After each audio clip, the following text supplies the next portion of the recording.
Today is the 21st of April 2018. Welcome to the Priority One Empire live on Twitch.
Lord Rikers here. It's my honor to introduce to you the Slayer of the Romulan Star Empire, the Liquidator of Ferenginar, the Wolverine Predator. He is the undisputed, reigning, supreme commander of the Priority One Empire. Now kneel, cadets. All hail our host, Emperor Winters. Long live Emperor Winters. Long live the Empire.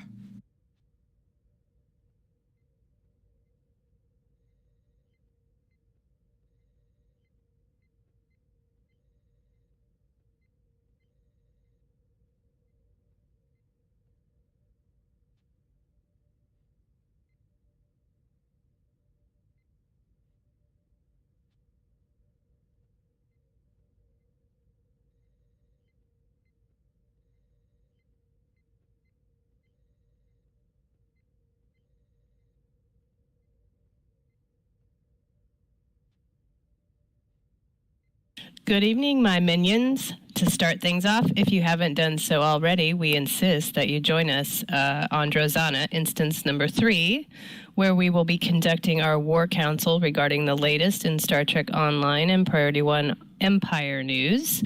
We will also be highlighting some of the best battle records of members within the Empire to date.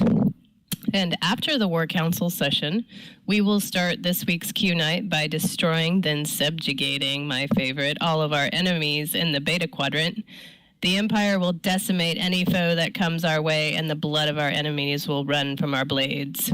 But before all that blood can be shed, here's Lord Rikers to fill you in on our latest comm chatter from the enemy. Hey, Twitch viewers, want to chat with us? If you have any questions, comments, information about our enemy's weaknesses, or just want to enter in any of our various giveaways, then click that follow button on Twitch so you'll be notified when we're live. And if you're not a member of Priority One Empire and want to chat with us in game, then come join us on our Priority One chat channel by typing in the chat box /channel_join Priority One, then hit the enter key. Also, if you're thinking about joining the Priority One Empire, simply head over to priorityone.armada.com and sign up today. We have both Federation and KDF fleets ranging from Tier 3 to Tier 5, so you can be certain we have a fleet to suit your needs.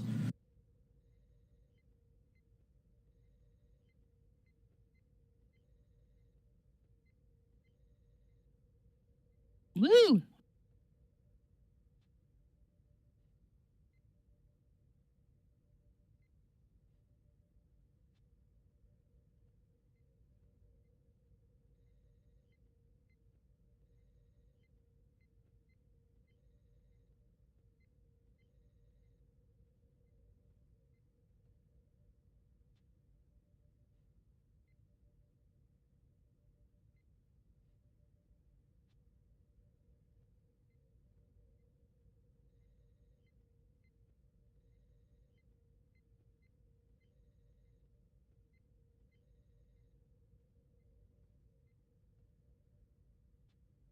what do you call it? My Emperor, I think some people are saying that your mic might be muted because they don't hear you. Well, give me a second here to check things.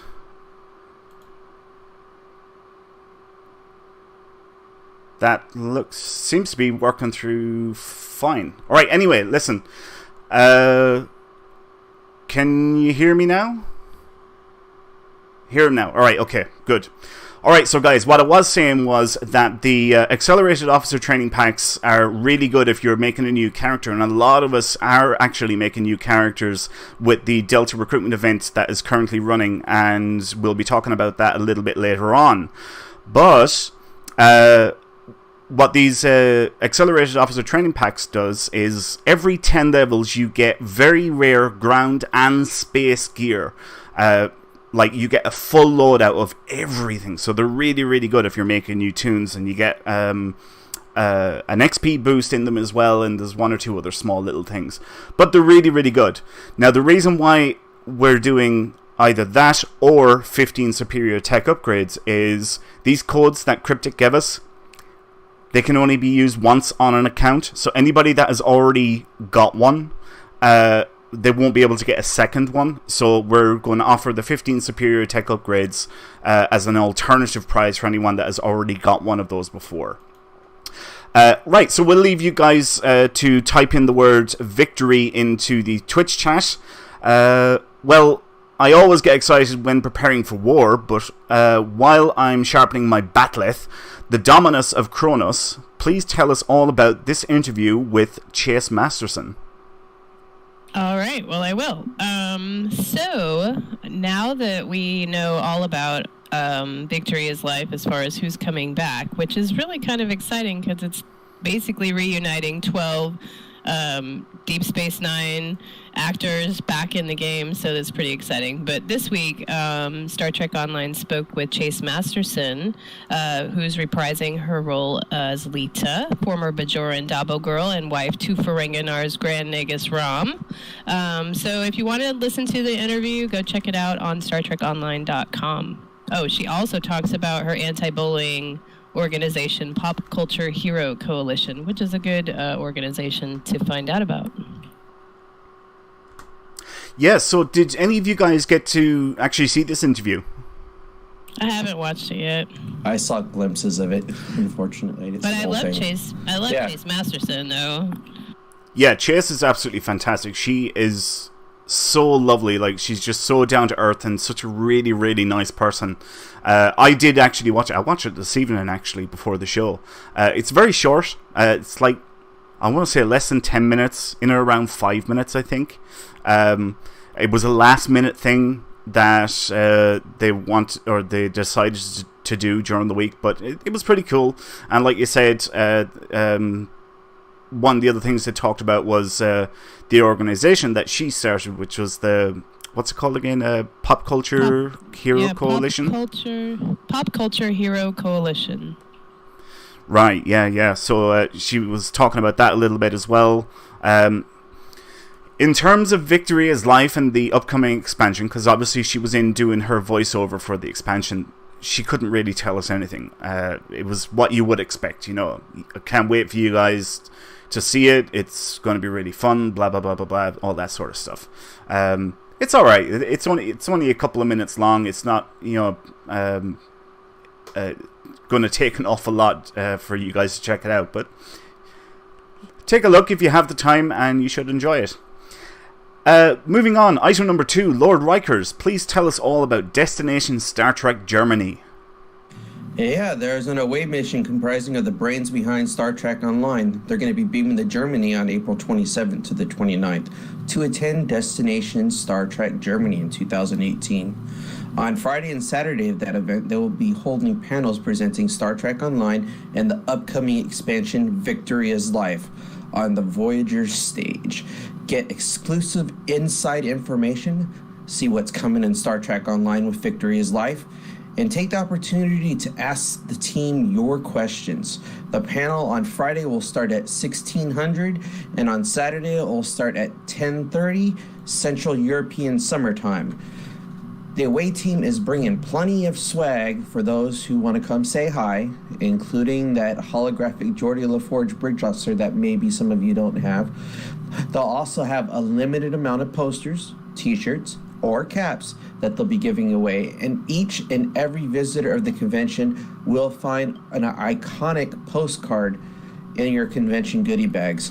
Whatever you do, you won't be leaving empty-handed. And since it's in Germany, we certainly couldn't pass up the opportunity to meet our fans in the local tradition, a beer garden. On Saturday, the away team will end the convention at a nice local place right around the corner. I don't know how to say that one. Strubbles Dortmund. I think that was Dortmund. Purpose. Dortmund. Okay, thank you. Yep. Join us there around 1900 Central European summertime for refreshments and Trek Talk. For more information about the event, please visit StarTrekOnline.com. I wonder if any of the members, especially anyone in Germany, is going to go to that. And you know you guys are especially lucky because Jason Isaacs is going to be there. Kat's most favorite or person of the moment, Jason Isaacs. Yeah, but he's not the only one. There's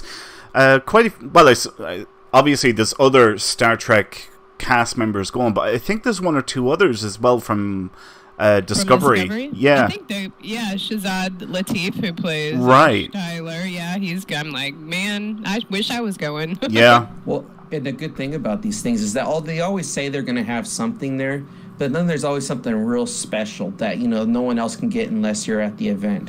Like at that one event last year, it was the Geordie hologram, if I remember correctly, right? At the Vegas convention? Yeah. So every year they do up something different. Like for I want to say about 2 or 3 years, it was the Hololita Doth.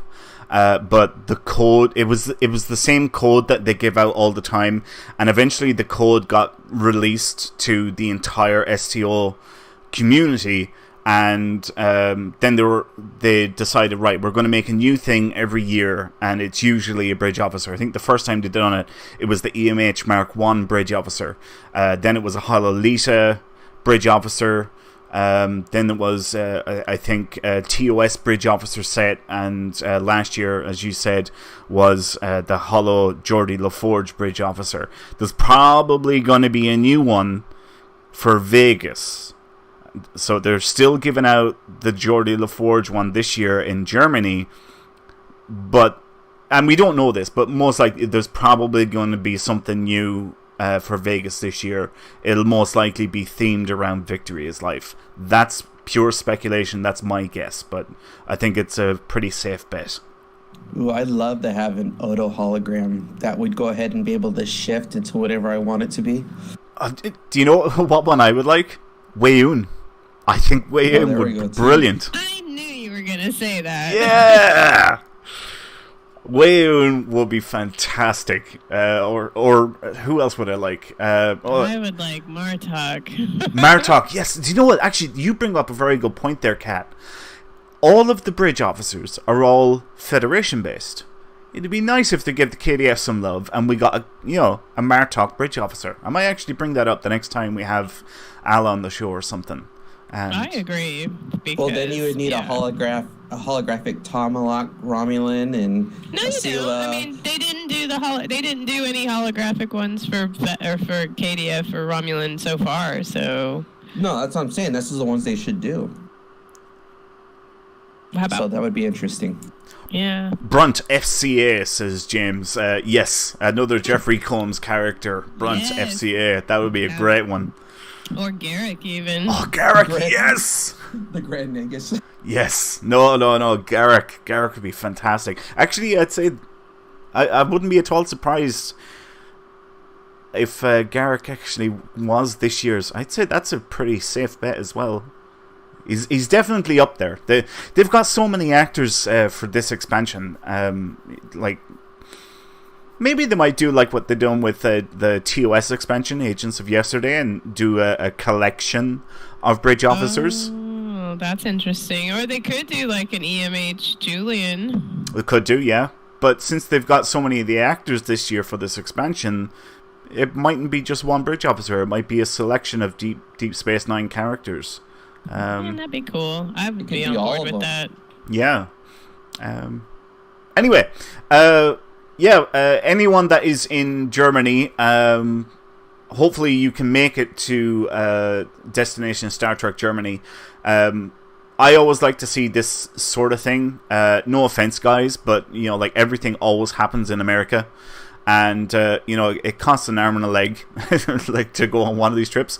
I know. I done it in 2016, and it was quite pricey, like for flights and for the hotel and for the actual convention then itself. So it's nice to see stuff this side of the pond. But of course, the big one every year is always going to be Vegas, which will be later on this year. Anyway, we will announce the winners for this Accelerated Officer Training Pack or the stack of 15 Superior Tech Upgrades. And the winner is Matthew Prime. Congratulations! You have won either an Accelerated Officer Training Pack or a stack of 15 Superior Tech Upgrades. Please let me know what your in-game @handle is. You can either put that in the Twitch chat, you can message me privately, just let us know your in-game @handle, and we'll send out that prize to you at the end of the show. So well done again. Congrats. Nice. So, winners, what do you think of the latest Week 3 Renegades Regret reward? Well, I'll jump in here. I'll read from the blog. Each week, Stowe is rolling out new rewards for the featured episode, The Renegades Regret. The final week's reward is a melee weapon, the Draconian Ceremonial Polearm. Is that right? Polearm? Is that a word? Yep, it's a polearm, yeah. What is a pole arm? It sounds real sketchy. I have never heard of that before. It's a stick at the spiky end. That's really all it is. It's a stabby thing. Oh my god. Right, so anyway, in addition, the first completion of this mission on an account this week will grant a featured episode weekly reward box. This box gives your choice of an enhanced universal tech upgrade or a captain specialization point box, which gives the character who opens it a specialization point. The weekly reward box, tech upgrade and specialization point are all bound to account and may be freely traded between your characters. The specialization point box requires the opening character to be level 60. This Draconian Ceremonial Polearm, I think that is the weirdest word ever. Yeah, I think Hebrew Hammer is actually showing it off. And it's just a big stick with a knobby bit on the end. That's what she said. With a knobby bit on the end. Oh my god. That's what it look, and then it's like a pointy at the other end. Oh my god, is that it there? Yeah, that's why I'm just looking at Hebrew Holy Hammer. hell.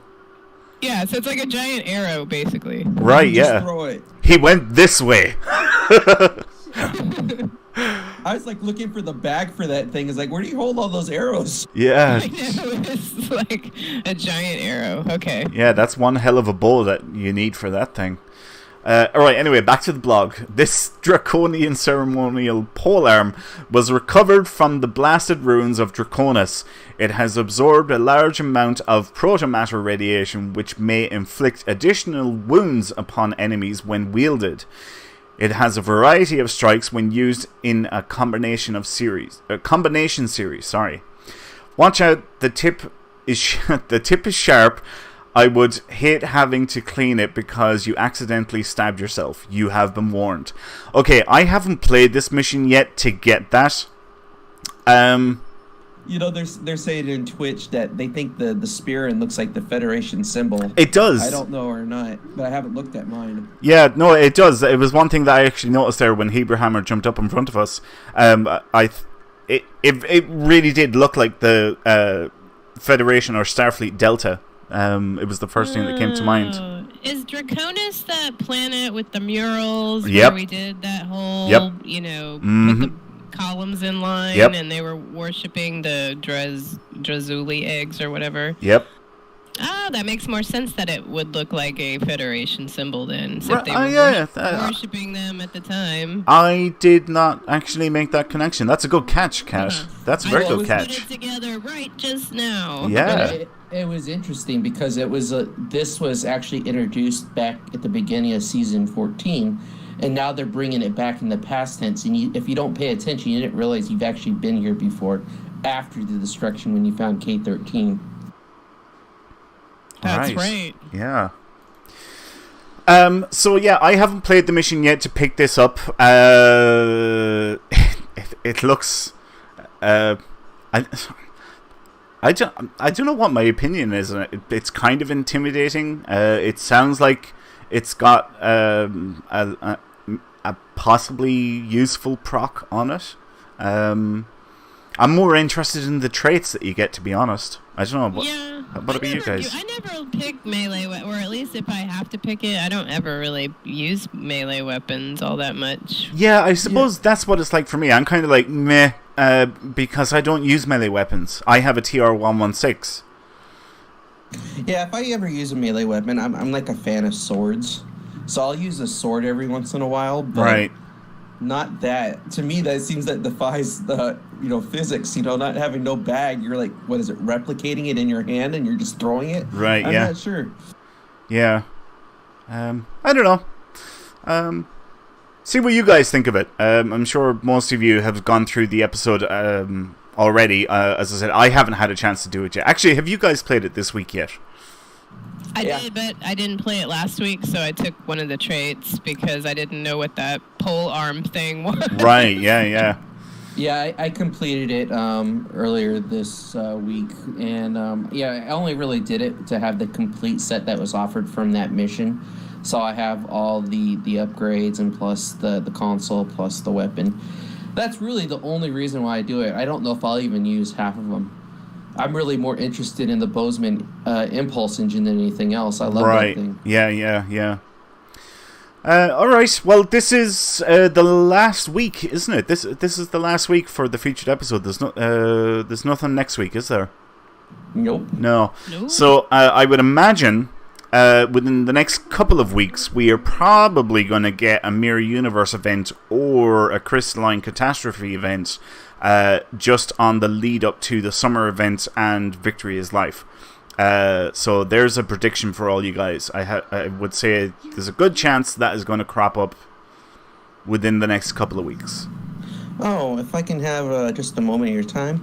It looks like we have a winner in game. Jason Sr. just was awarded a mirror ship. Congratulations to you on that, Jason. Ooh, take care of the ship. Yeah, well done, Jason. You actually took the words right out of my mouth. I was going to finish up with item number 3 and actually announce that myself. But yeah, congratulations, Jason. He has just won a Mirror Universe ship. So he might be able to bring that if next week. Remember, next week is the big finale, everybody, for this Mirror Universe month that we're doing with Priority One. It's a cross-platform event. It's the first time we've ever done an event in the Priority One Armada that is taking place not only on PC but Xbox and PlayStation 4, and we have a very, very special show lined up for you guys next week. Anyway, moving on. Item number 4, Dominus of Kronos, the return of the Delta recruits. Please tell us all about that. This is exciting news. It is exciting, though I'm not going to read all this stuff because most of you guys that have made a Delta recruit before know what this is about, but some people weren't around, and I'm really glad they brought it back because some people didn't realize that you needed to make a character on all 3 factions in order to get all the rewards you could get for making a Delta recruit. So if you only made a Fed or a KDF Delta person before, you get another chance to go back and make some more. And even though I did do all that, Panzer made me make more characters. He made you, sure. Yeah. Let me guess. Cation. Yeah. Farasin. Yep, there we go. Yeah. So, anyway, I'm glad that they had that sale on, stuff a couple weeks ago. Although I just spent my character slots on these Delta recruits. Yeah. But, so anyway, what happens is you can make a new character, but you do have to go through the tutorial in order to make it a Delta recruit. So make sure that you do that. And then it's basically like you're going to help out with the Iconian War. Your future self comes back and gives you a special mission, and you get a special device that every time you level up 10 levels, you get all kinds of good stuff and that you can pick from. So if you have not made a Delta recruit, it is a good time to do that, because I didn't think they were ever going to bring this back, but it was kind of a surprise this week that they announced it. And it's going to run from April 19th, which was last Thursday, to May 17th. So you have plenty of time to make as many characters as you want to get all the extra stuff that you get for having a Delta recruit. So how many characters did you create, Kat? Was it just one, or did you do more? No, I did 3. Dang it. Wow, okay. I know, and I already had like 6 from before. I don't even know what my problem is. Like, I had to make 3. Wow. So how many characters is that now you have? I didn't even want to add it up. I think it's 29 now. You're nearly up there with me. You're getting there. Well, I'm so annoyed at myself because I'm gonna have to buy more character slots when Victory is Life comes out because I want all the things. Yes, I'm in the same boat as well. Rikers, how many characters did you create, if any? I only had 1 slot left. I've got to buy some more slots. I'm not sure if I want to do it, though.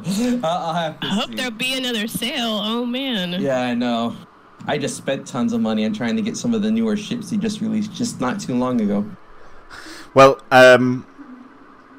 as you were saying earlier, Kat, you do get rewards for having a Federation, a Romulan, and a Klingon.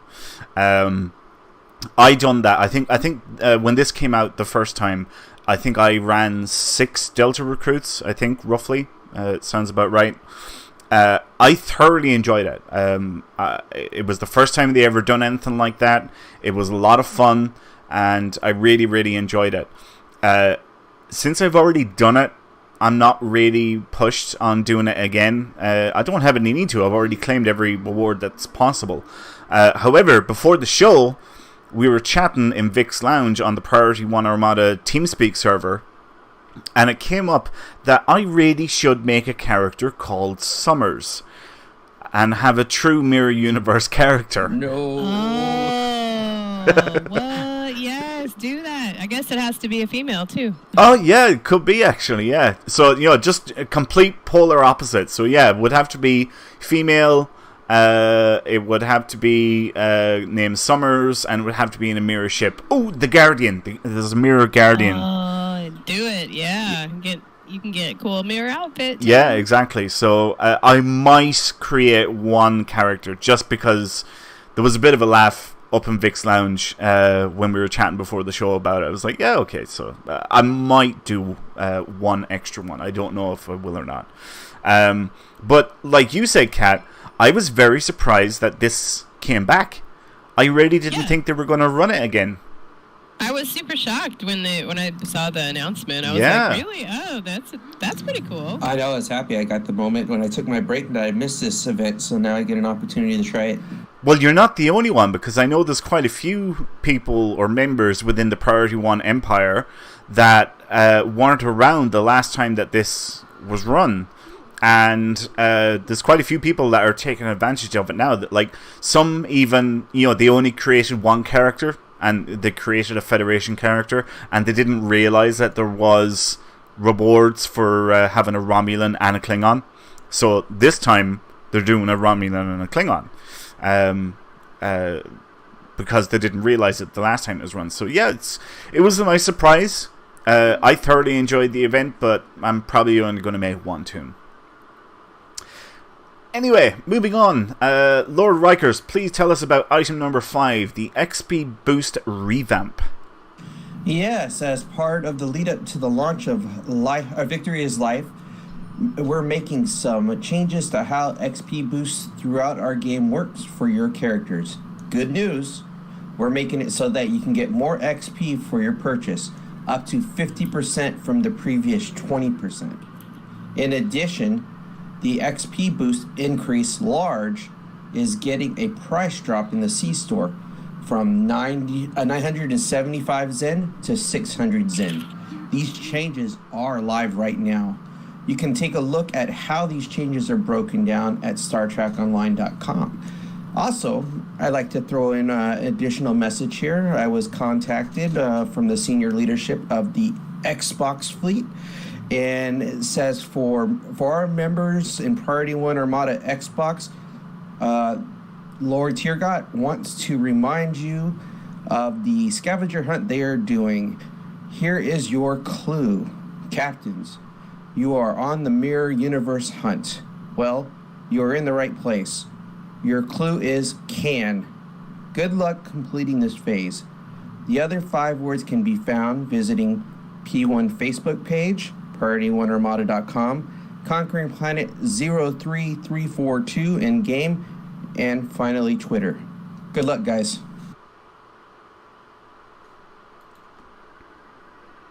Ooh, scavenger hunt. That sounds fun. Yeah, so like we said earlier, this is the first time that we've ever run an event across all 3 platforms, and Lord Turcotte has organised a scavenger hunt for the Xbox members. So yeah, that's pretty exciting for those guys, and something that we might do on PC in the future as well. I want to answer a couple of questions. So Silent Savage said in the Twitch chat, so you need 1 ROM, 1 KDF, 1 Fed for all the rewards. Yes, you do. You get, so you know there's specific stories to each of the different factions, and then they all culminate at the same point. So like Spectres and the Cardassian struggle and the Romulan whatever mystery, I think it is. You can do, that's where the story all converges, but the beginning parts are unique to each of the different factions, and completing those on each of the different characters rewards you with more rewards, usually marks and dilithium. But the best thing is that there are account unlocks, so you get those rewards on every single character. So it's definitely worth doing at least 1 Romulan, 1 KDF, 1 Fed for Delta Recruit to take full advantage of it. Regarding the XP boost revamp, what do you guys think of that? Are you interested in it? I never buy those things unless they're giving them away. Yeah, me neither. Yeah, I don't either. I'm like, you can just play for XP. I mean, unless you're like really close to something and you're short. I just can't imagine wanting to spend money on XP boosts. Well, if I remember correctly too, it's also available in the exchange, right?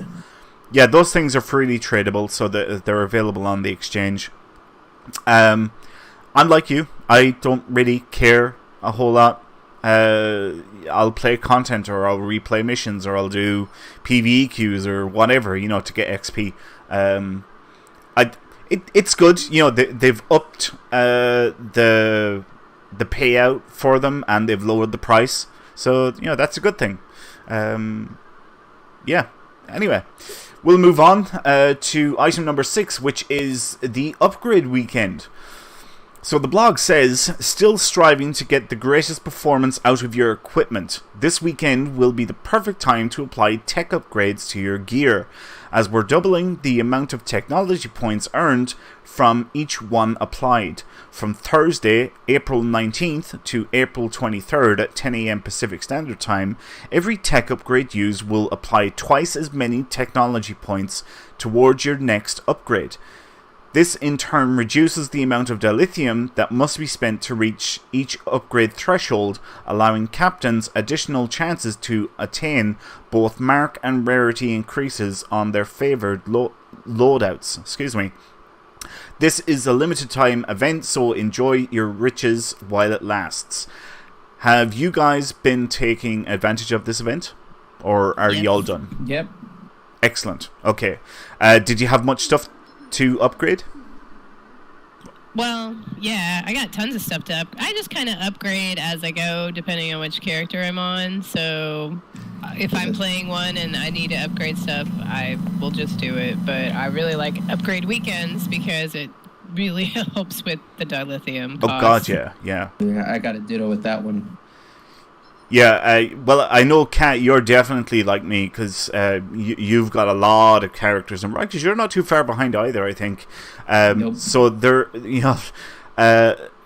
is always a character that needs something upgraded, whether it's on the ship, whether it's on my character for the ground, or my bridge officers. There's always something that needs to be upgraded.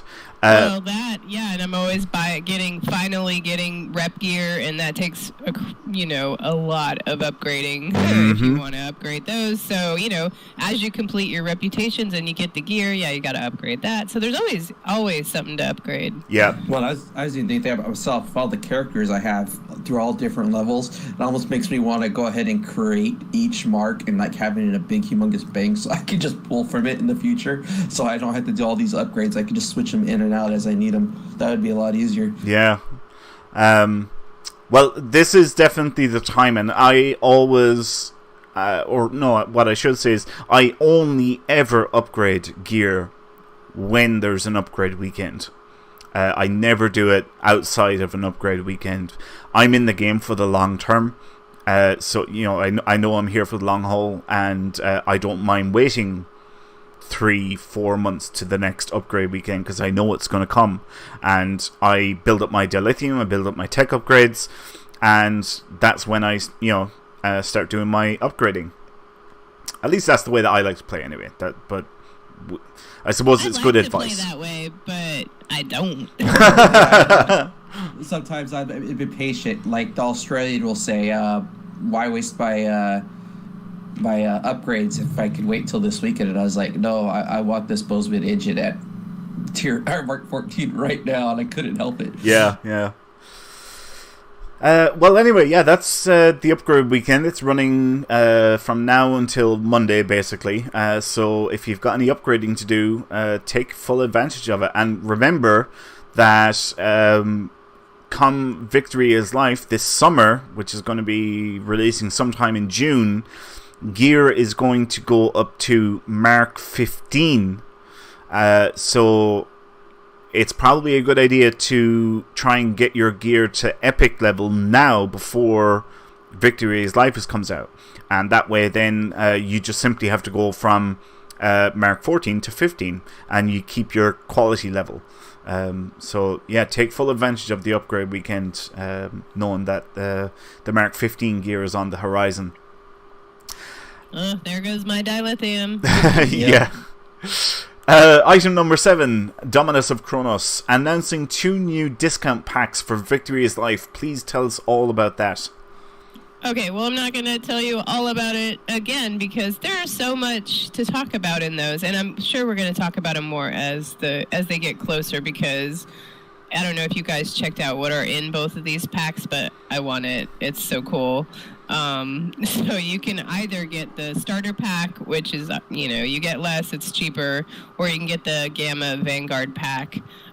When Victory is Life launches, you'll get the option to get those packs, but actually you can pre-order them, which was what they announced. And I think the Gamma Vanguard pack, it's running right now, the pre-order price is $129 US. But it sounded like you get an extra character, like an extra Jem'Hadar, a different Jem'Hadar. Did you guys read that? Yeah, you do. You get there's like a standard one, and it's kind of like there's an elite one. Right. The elite one's only available to people of that pack. Exactly, and not to mention you get Jem'Hadar ships and you get this is like my favorite pack ever. You get Cardassian ships and Jem'Hadar ships, which are like my favorite ships. Oh my god! Please take all my money right now. I know. I want it. There is one Cardassian ship in particular. I don't remember what it is that I want. They have a Damar class. What? I know. Oh! I didn't care for the Jem'Hadars. They didn't look as good as the previous ones. Well, that's because they're like or they're carriers, or they're bigger. They're not cool bug ships or anything, but I still want them. I absolutely love these packs. I think they are fantastic. I have to disagree with you, Rikers. I really like the Jem'Hadar ships. I think they look cool. They're different from what we've seen, but the game is set 30-40 years after the war anyway. the First Dominion War. So they seem to match. They just look a little bit more updated.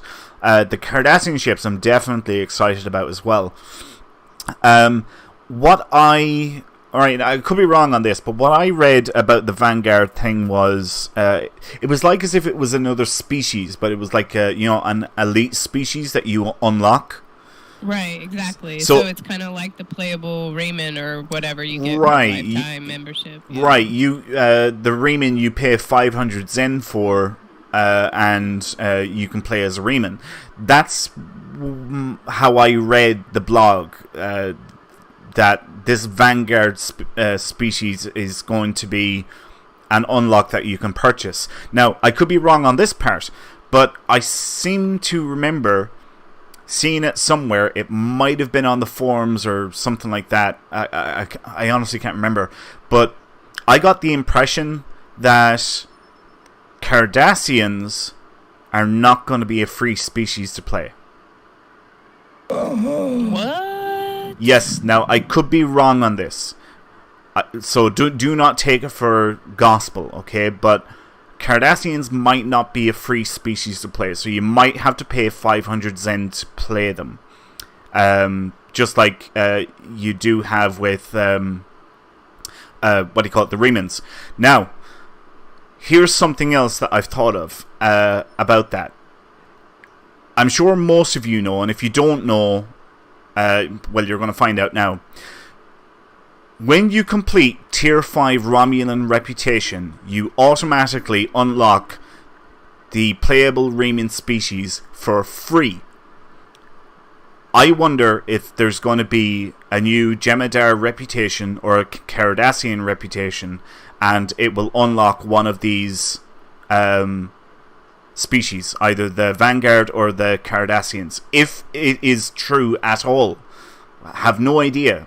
I cannot say for certain yet. I see Salkanar in the Twitch chat saying try 1,000. I'm assuming he's talking about 1,000 Zen to unlock. Maybe.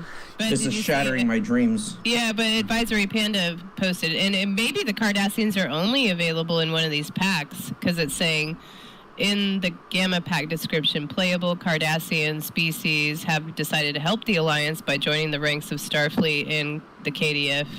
Players will gain access to create a Cardassian captain in either faction. Right. Well, that's not specific enough. Yeah. Who's been on Tribble? Does it show how you get the Cardassian officer there? No. Well, mind you, I haven't actually tried to create a character on Tribble, to be honest with you. Now, I have been on Tribble to check out some of the stuff that has been released on there. I just haven't checked new factions. Some that I should look at, actually, to see if it is available. But I'm like you, Kat. Take all my money.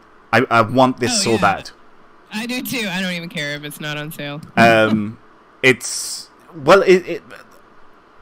This pack will most certainly be going up in price after the release of Victory's Life. I'm sure that this is a special price for now, for pre-order. Pre-order, right? And I wonder. I think it's a good pack. It's not a bad price, but if it had one or two other things in it, I would say that it is definitely a bargain and a fantastic deal. Right now, it's fair, but not great, if that makes sense. Value for money wise. But I really do like the Cardassian ships, the Jem'Hadar ships. They're throwing in some of the old T5 Jem'Hadar ships in there as well, which is kind of cool. There's also outfits, so I'm already sold yes, I was before. That's right. Costumes. And Matthew Prime on Twitch said that he actually was on Tribble and he was able to create a Cardassian. Right, so okay. If you want to play around with it, you can see what it's like. Ooh. Right. So, all right, we know that then. We've just learned that now, but that doesn't necessarily mean that Cardassians are going to be free to play on the release of Victory is Life. That, Tribble is a different kettle of fish altogether. Shit, don't ruin my hopes. Yeah. I have dreams too, Now, like I said, they could be free. Have no idea. But hopefully we will find out closer to the time. So, just if it turns out that they're not free, don't be too disappointed. All right. Basically, I want to let you guys know that there is a chance that this could happen. And if it does happen, there's probably a good chance, because they've done it before, where the species will unlock through a reputation system. All of this is pure speculation. Have no idea. So, take all of this with a pinch of salt. But who knows what they're going to do? I would like to see Cardassians just as a free race to play, and this Vanguard one, then if you want to play it, you have to pay for it. I think that will be a better route to go. Certainly a better route for us as players of the game. Anyway, Rikers, let's move on to item number 8. Tell us all about Star Trek Online's level cap increases, level 65. Yes, upon the increase of the next expansion, Victory is Life, all characters will find themselves capable of earning levels beyond the current cap of 60. Starting immediately, any and all experience earned will start players on the path towards a new maximum level cap of 65. It has been almost 4 years since the last time we raised the level cap in Star Trek Online, which coincided with our second expansion, Delta Rising, which some of us are playing right now, back in October 2014. Since then, the game has expanded and grown by leaps and bounds, adding hundreds of hours of gameplay and a huge number of new story-driven missions, queues, battle zones, starships, costumes, and much, much more. For more information about this level cap increase and what it may mean to your characters and your fleets and your armadas, please check StarTrekOnline.com. Yeah, so one of the main things that I suppose should try and clear up with this, and Rikers, we were talking about this before the show, is what's going to happen to progress that you've already made. So anyone that's watching the stream here now, you can see my mouse is pointing at the progress bar up here, and as you gain experience, this fills up, and when it fills up to the very end, you gain a specialization point, or if you're leveling, you gain a level. So what is going to happen when Victory of Life is released? No matter how much progress you have on this bar here, whether it's at the very beginning or close to the very end, it's going to reset to 0, okay? And you will get 1 specialization point. So that's going to happen no matter if, like, see my bar is near the end, it's nearly filled. If the expansion was releasing tomorrow, that would reset down to 0 back here, and I am automatically going to get a specialization point. So nobody, no matter how much they've put into a character, is going to lose anything. In fact, you're going to gain. So yeah, it's probably important to make that clear on how that's going to work exactly. And I think that's a good move for them. That way then when the expansion releases, everybody's starting off, at the same place, and you're actually getting to experience the full 5 extra levels, which brings you up to level 65. Oh, and just also point this out too, none of the ranks are changing. The titles are all remaining the same. They're just adjusting it to meet the new cap, so there is going to be no new titles. Right, exactly, yeah. Sorry, I was taking a drink there. Okay. Well, I was going to say, tell us about the Cardassians. I know we've been talking about it already, but I'm kind of curious what your thoughts are of what's being released. Yes, so with the coming of Victory is Life and its connections to Deep Space Nine, it made sense to bring about one of the longest requested features to the game. Star Trek Online is adding Cardassians as a playable species for both Starfleet and Klingon factions. Cardassians have a unique species trait and unique optional trait that you can find out about at StarTrekOnline.com. Once a dominant force in the Alpha Quadrant, the Cardassian Union fought on the losing side of the Dominion War. The impact of that conflict is felt to this day on Cardassia Prime, left in a devastated state during the war's final days.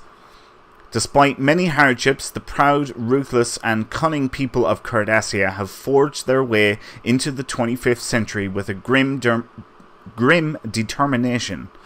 After the Dominion War, Cardassia's military is a shadow of its former self, reduced to a defensive peacekeeping force. There's something about that sentence that just, it contradicts everything that I know about Cardassians.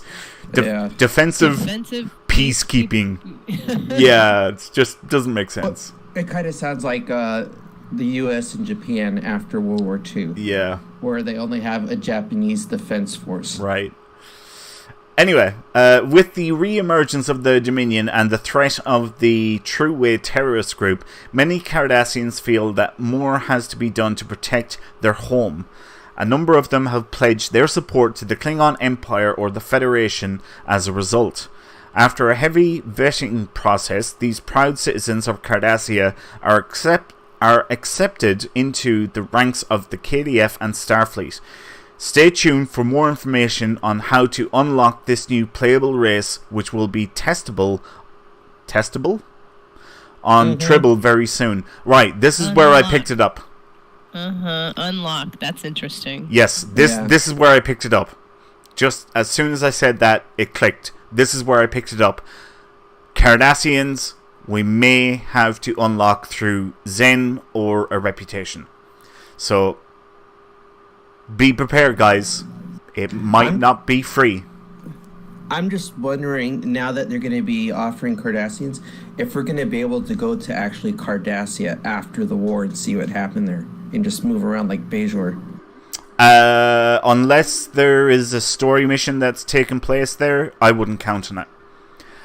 Because most of the work has been for Deep Space Nine. And I know that Nick Duguid, the lead environment artist, has been working on it for a long time. In fact, so much I've been bugging him for years. Like, anytime I got talking to him, it was like, so how's the revamp for DS9 coming along? Oh, I'm not working on it yet, or I can't say, or blah, blah, blah, blah, blah, whatever. But it's on Tribble now, and everyone can see it. It is fantastic. It is brilliant. He's done an amazing job with it. There's still more stuff that he could do, but it's a lot more realistic compared to what we're used to seeing. Oh God, yeah. But there's still things missing. Like, for example, the holosuites and quarks is missing. There's room for them. He doesn't know if he's going to have enough time to add them. He also doesn't know if he's going to have enough time to redo ops. So they're still working on this stuff. So, to be honest, Rikers, Cardassia, unless it's in a story mission, it ain't going to happen. And of course, we have no idea what the story missions are going to be. I would assume maybe one of them could be. It could maybe be one of the missions, the originating story is your officer on Cardassia. Possibly. Yeah, right. How they did with the Romulans. Possibly. Yeah. Who knows? Who knows? Yeah, I wouldn't be holding my breath for it. Excuse me. So yeah, that last line there. Stay tuned for more information on how to unlock this new playable race. Yeah, that just tells me that we're going to have to pay Zen to unlock the race, or else unlock it through a reputation. One or both of the above. What do you guys think? Yep. I think you should just give me your credit card, so if I have to pay for it, I can get it. Oh, man, that thing is so hot right now. Right, anyway, moving on. Item number 10. Man, we've got a lot of news this week. Dominus. I feel like we just talked about this. We kind of did. Yeah, we did. Yeah, so there's not really a whole lot we didn't just say, except you can see, if you played the featured episode, you saw the security office, which was pretty cool. And so I haven't been on Tribble yet. I bet one of you guys have and can actually speak to the revamp, but Winters, you've seen it. It looks awesome, right? Well, I know for me, there was a lot of great things to see that I haven't seen before, like the infirmary upgrade. And then you got the Bajoran Temple that's got the upgrade. You got the Cleon Deli, the Jabali stand, the Replomats, and then going in like Garrick's place. Maybe I can go buy some new uniforms. Cool. Yeah, as I said a few minutes ago, Nick Duguid, the senior environment artist, as well as the rest of the environment team, have done an amazing job with the Deep Space Nine revamp. It is so fantastic. It is just brilliant. You have Garrick's shop. You don't have to switch instances anymore when going into Quark's. Quark is actually behind the bar now. You have, as Riker said, the Klingon Deli. There's a place for the Jumja stand. You have the infirmary. You have the security office. Everything is there. It is just absolutely fantastic. And I cannot wait for it to come out. And anybody that is a gold or lifetime member can go on to Tribble now and get a look at it. If you are a silver player or a free-to-play player, which is the same thing, unfortunately Tribble is locked out to you. They locked down Tribble to gold and lifetime members, I want to say the week just gone by, like Tuesday or Wednesday I think it was. They locked down Tribble to gold and lifetime members. So yeah, if you're free to play, unfortunately you can't get onto Tribble at the moment.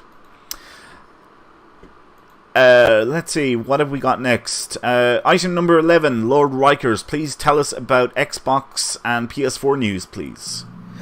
A lot of it is mostly shared news with the PC news. So there's things that aren't being discussed on PC that the Xbox and PS4 are doing. They're having a 20% off sale on ships and shuttles in the Lobby store and the R&D packs. So they're basically doing a R&D weekend. It starts on the 19th and it ends on the 23rd at 10 a.m. Pacific. They also get their opportunity at the Infinity R&D promotion packs now, which involves all the previous lockboxes in this brand new Infinity lockbox that we all just recently got a couple weeks ago. They're started on the 19th and it will end on May 10th at 10 a.m. Pacific. And they are also doing an Enter the Breach event. That started on the 19th as well and also ends on the 10th at 10 a.m. Pacific. So you can get your chance to win that Universal Console, the Voth Face decoy. Other than that, is pretty much all that's going on with Xbox and PS4 today. Cool. Okay, well, moving on. PC patch notes for this week. Some of the highlights. XP boosts have been updated, as we've already said, to provide a more improved boost to gain extra XP.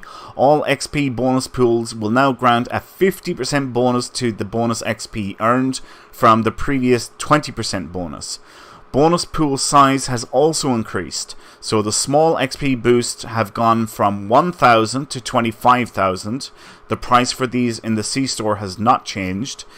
The Grand XP boost have gone from 3,000 to 50,000. The Venti XP boost have gone from 6,000 to 100,000. And the large XP boost have gone from 10,000 to a whopping 150,000. Wow, okay. Well, that might make it worth it if you really did need that much XP. Yes, yeah. Definitely.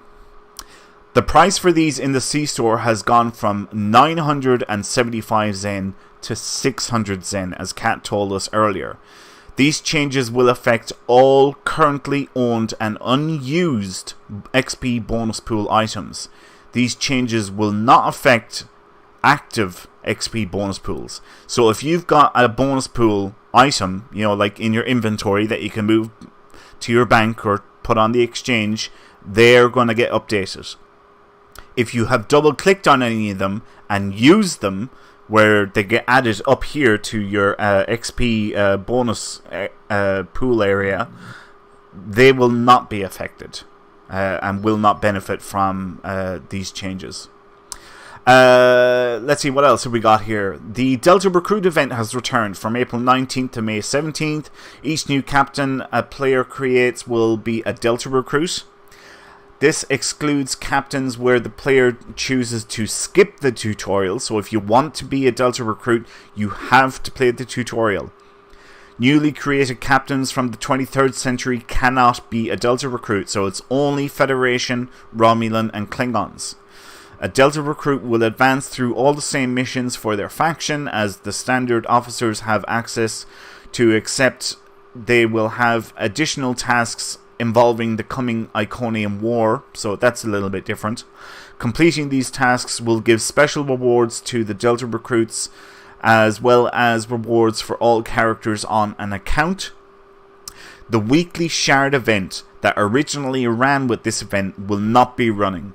So, the last time this event ran, there was a weekly Shard event, which was like play story missions for the very first time on a Delta Recruit, and if depending on what tier level we hit, it unlocked a bonus XP week the following week, and then the following week the goal was to run duty officer missions, and that unlocked a bonus commendation week or whatever. So basically that stuff ain't running anyway this time round. That's pretty much it for patch notes. Moving on to Rikers, were you going to say something? Oh, I was going to say, do we want to give out another prize? Not just yet. We'll do it once we finish the news here. So moving on to Priority One Armada news. We have reached a new milestone of 650 members registered to the Priority One Armada website. This is absolutely fantastic. It just keeps on growing and growing. So thanks a million, everybody, for all of your support. The Priority One Delta Infrastructure Tier 3 upgrade is now on cooldown. The cooldown will be completed in about 4 days. So thank you to all who donated to this project. And the House of Moog has reached level 60 and is now tier 4. The House of Moog has also completed its upgrade Operations Facilities 3, which will come off cooldown in approximately 8 days. It has also unlocked its final tier 3 upgrade for its embassy, which is available right now to contribute to. So well done to everybody in all of those fleets. There has been really, really great progress made in all of them. And it's hard to believe that the House of Moog we only brought online at the end of last year, and it's already level 60. That is incredible progress. That is truly, truly incredible progress. Yeah, House of Moog is where it's at. Yeah, you guys are rocking it. Finally, in Priority One Armada or Empire news, we want to highlight one very special member this week, Commander Snafu33, for his donation that he made to the Priority One Armada website. Thank you so much for your donation. Any donations that are made to the Armada website go towards the TeamSpeak's voice server, domain names, paying for the website, all that sort of stuff. So thank you so much for your support, and yeah, thanks again. Thank you. Thank you. I appreciate it. Keeps me busy. Now, I have to open up another document. Oh, crap. Why is this? Alright, bear with me. Third action this week, isn't it? Yes, sir. So, Emperors and Lords of the Priority One Empire.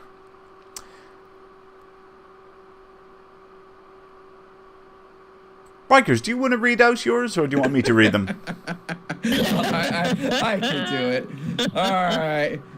So for this third action for our glorious Emperor is very classified. If you know about it, you're already dead, so I'm not going to go ahead and talk about that. For Lord Rikers, that's me. For my third action, I sent a fleet of Echo Pava 607s to the Lorg Jamara system and destroyed its star. The resulting attack killed all life in the system with a supernova explosion, including the extinction of Tribbles, who are a pest that needed to be sanitized from our existence. There were no exact kill counts from that attack, but its estimated total was so incredible the Empire left the total as unknown. As a trophy for his victory over the Tribbles, he had one bronze and mounted on his office wall alive. Lord Riker is known as the Emperor's chief war czar on Earth and planning the Empire's next victory against the Romulan Empire. We also have the Dominus of Kronos, Kat, here for her third action. She quarreled over rebellion throughout the Terran Empire, that became her specialty. In late 2243, she gained even higher esteem by successfully infiltrating Lorca's forces during his attempt to overthrow the Emperor. Although she often claimed that Lorca was the love of her life, he died with her bathlet buried in his heart. I highly doubt that. Yeah, I'm pretty sure she has him hidden somewhere. Yeah. Told you. See, I'm not dumb. We have Lord Hunter is the Lord of Death. His third action was conquering the Parlo and Cavus homeworld. Sorry, I'm mispronouncing these. But the robots they were currently being reprogrammed. The units were taken out with the help of the Emperor's Black Ops units. Massive EMP charges were placed in each of their homeworld's main central computer cores. All species ceased to function soon after. Overtake was swift. Approximately 10 billion units subjugated, turned into household appliances, including popcorn scoopers. 2 million added to Empire military strength. Awarded title Death of Lightning. For Lord Bacon, or as I love to call him, Bacon Bits, his third action was conquering the Corel system, including dilithium planet of Koran. Planet inhabitants quickly surrendered when they realized Lord Bacon was leading the assault on their planet. 2 billion, well, over 2.5 billion were subjugated. We have Lord Sean, the Bavid of Executioner. His third action was commander of the Emperor's 8th Fleet conquered the planet of Beta Z, approximately 5 billion subjugated. Population to be used as test subjects to enhance Empire's telepathic core. Then we have Lord Panzer of Death. His third action was assisting the blockade and later invasion of Ferenginar. Planet was subjugated. 1.3 billion KIA was confirmed. And then finally, we have Lord Alex, Lord Zul, the Gatekeeper. His third action was an Imperial Black Ops to infiltrate and decimate the Orion Syndicate. The Syndicate assessed totaling 500 trillion bars of gold pressed platinum that was added to the Emperor's treasury. Awarded title Banker of Death. Remember when I told you I wanted to borrow your credit card, boss? I really do now. and that's it for week 3. Fantastic. That was a lot. That was a lot, wasn't it? It really was, but some good stuff there. And you really need to take Lorca out of the closet, Cat. Come on, he's got to breathe every once in a while. Hey, look, there may be Prime Universe Lorca, you don't know. I'd love to be there, Kat, if you ever got to meet Jason Isaacs in person. Oh, no. There's no way I get to. No. Would you get all shy and embarrassed? Oh, my God. I couldn't do it.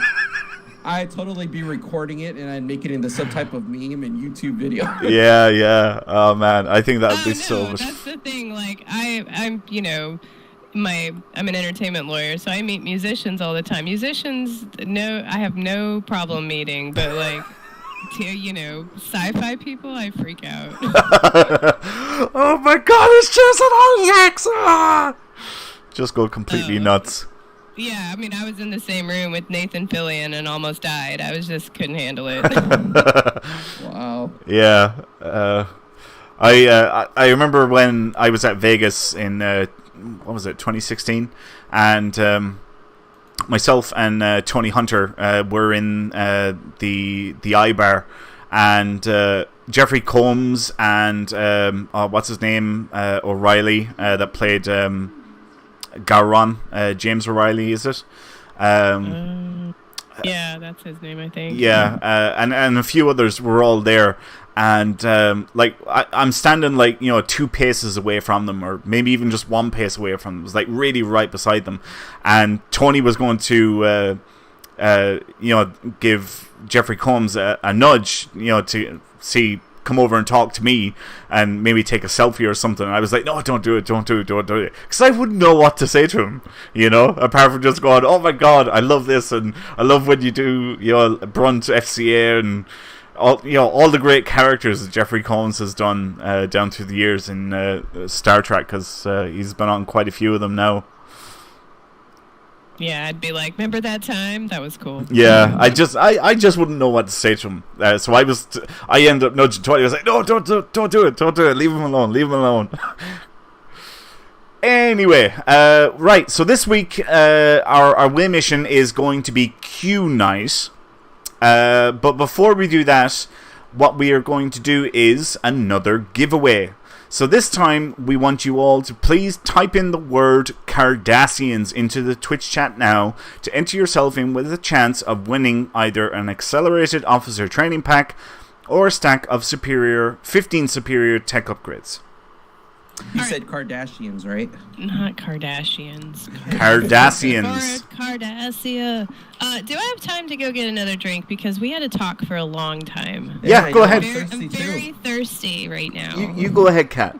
Okay, I'll be right back. All right.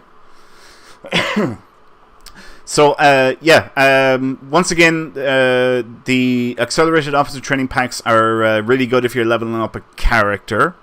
I should have went with Spoonheads. Why didn't I think of that? Never mind. Anyway, so if you have already received an accelerated officer training pack off us before, we will send you an alternative prize of 15 superior tech upgrades. Because we found this out the hard way, unfortunately, a couple of weeks ago, that the codes that we got from Cryptic, unfortunately, can only be used once on an account. Even if you use a completely different code, it will not let you claim a second one, which is unfortunate. So we have an alternative prize there for anybody that has already got one.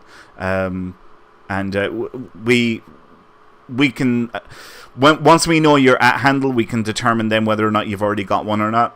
That's the dealio there. Goat's going off that he wants a Mark 15 Tribble. A Mark 15 Tribble?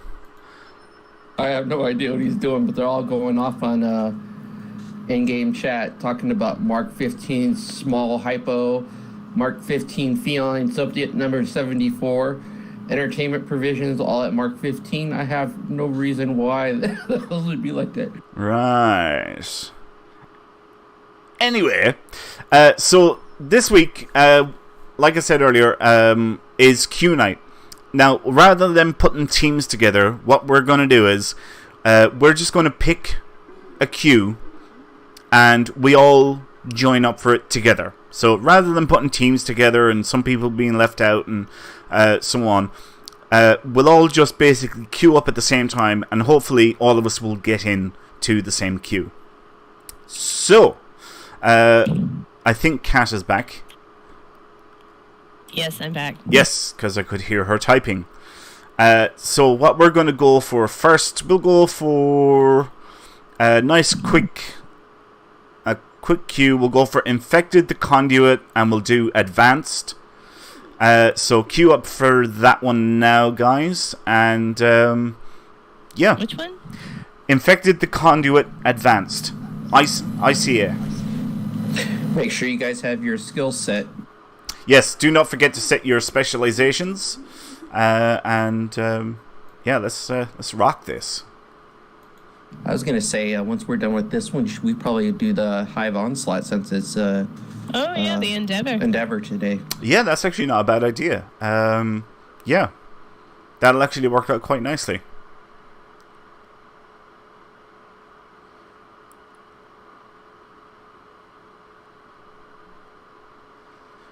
There's a system to this one, right? Wow. Yeah, you go in first, you destroy the cube, then you clean up the spheres, then you go over to the left, take out the Borg cube, then you take down the generators, then you take down the transformer and clean up, then you go over to the right side and repeat the whole process. Got it.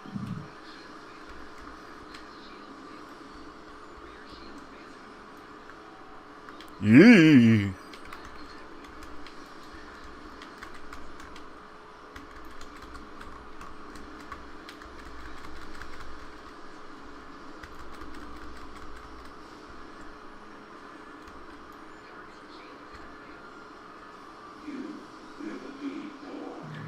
That's kind of nice to see that we got all Priority One people in this one instance. I'm actually surprised.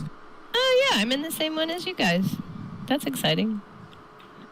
Yeah, so it's a little different than what we normally do. So this way, hopefully, everybody should be able to get into the queues, and we can get through more queues a lot quicker because we don't have to waste time basically putting teams together. It's like, why bother? We'll just all queue up for the same queues at the same time, and it should work just as good. It worked good on this one, at least.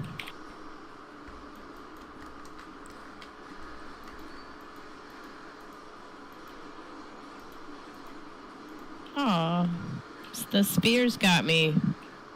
No way. Good. I don't have any regenerators. Dang, I can hear Panzer yelling now.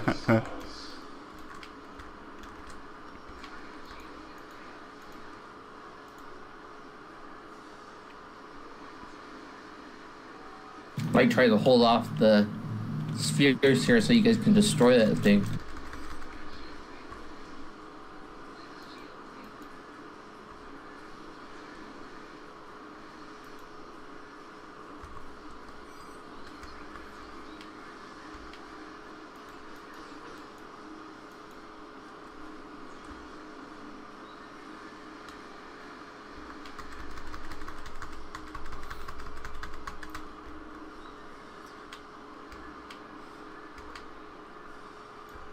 Man, my health isn't low, it's almost in minus numbers.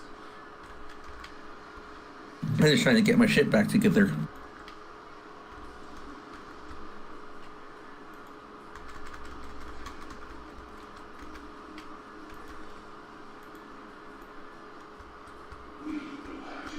Oh, where the hell did those come from?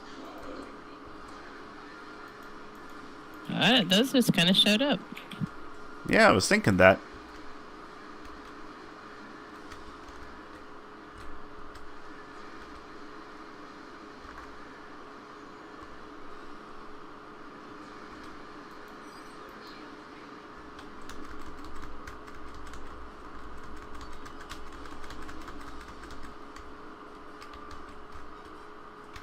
Rikers, why'd you go solo?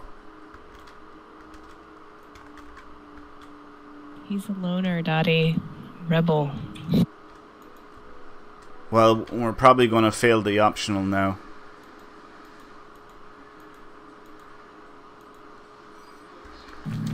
I didn't go solo, I just lost you guys, so I thought you came over here, so I came over here, next thing you know.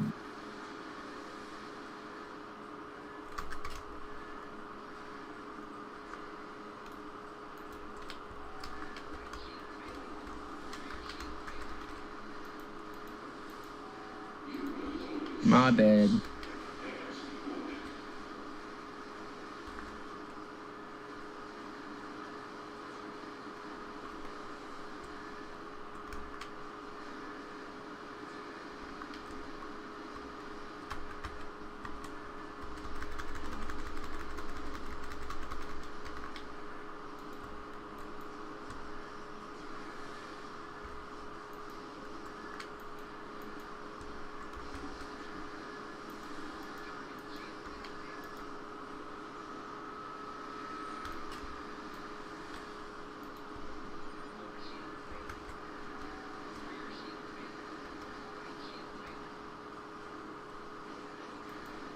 Dude, where'd they come from? They're like over me the whole time?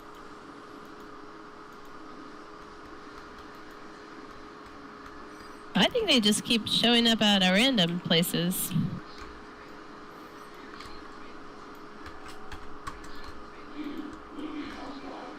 Uh-oh, I'm in trouble.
Well, at least I got the level 2 on my Prometheus here. Alright, now we can take down the Transformer.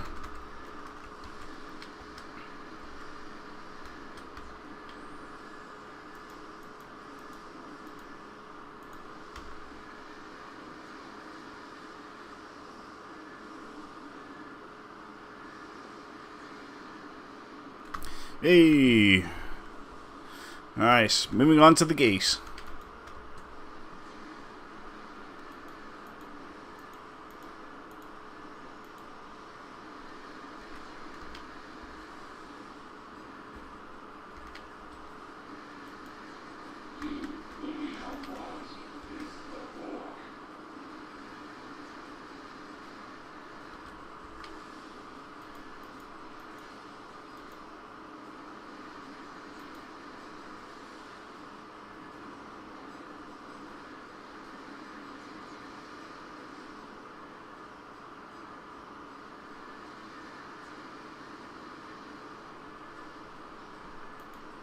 Man, that tactical cube took me out from not too far away. Uh-oh, I'm in trouble,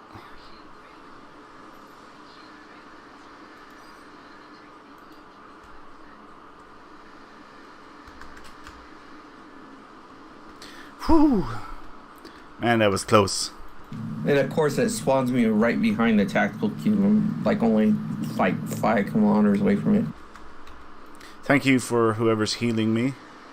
You're welcome. Thank you, Kat. I think you've been dropping quite a few heals on me, actually, throughout this. Well, you were getting close there for a minute. Yeah.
Ta-da! Here she goes. My bad on that last one. It's alright. It's all good. Excuse me. I got an accolade. Nice. Congrats. I don't know what for, but I got one. Did we already announce the winner for the last? We did not. We'll do that after this queue, probably. Let's queue up for a crystalline catastrophe this time around. So everybody start queuing up for that now. Advanced? What level? Advanced, yes. Crystalline catastrophe advanced.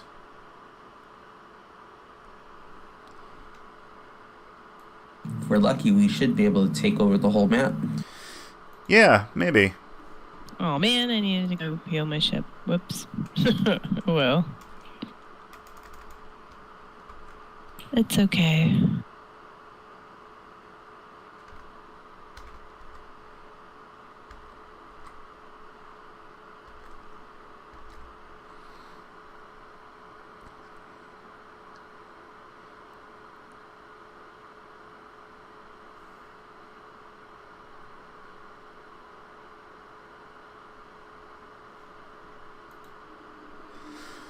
So anybody that has not yet typed in the word Cardassians into the Twitch chat for our next giveaway, do that now.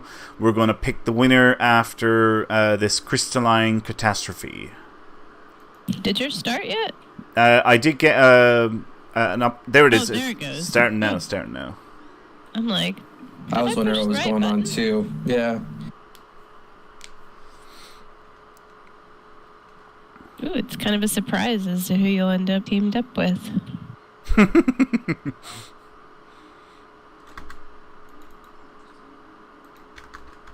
Oh, there you are. Winters and Rikers.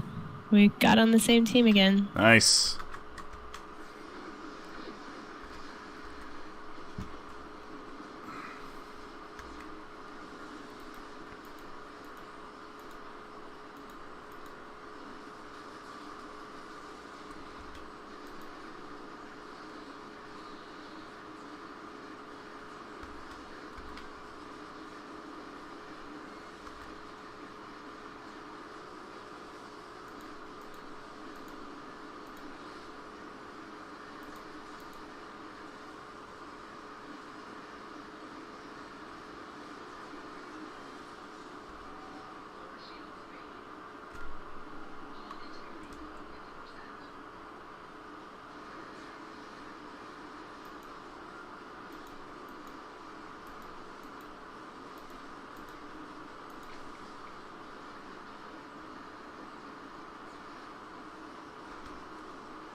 What? I was way past 10 kilometers and I still died. No way, really? Yeah, it like beamed me back there. I don't know if it was lag or whatever.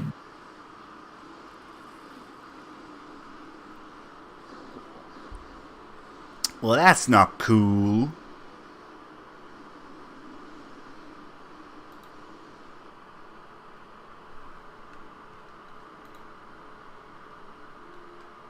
Fantastic. Wonder who got first place. Well, it sure as hell wasn't me. It wasn't me either. Right. While that is loading, I will get set up here for announcing the next winner.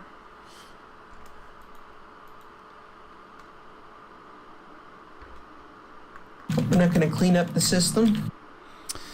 Right.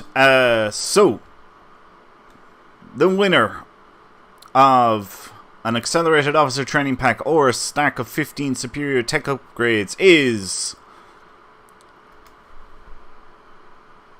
Skeurtu? Skeurtu?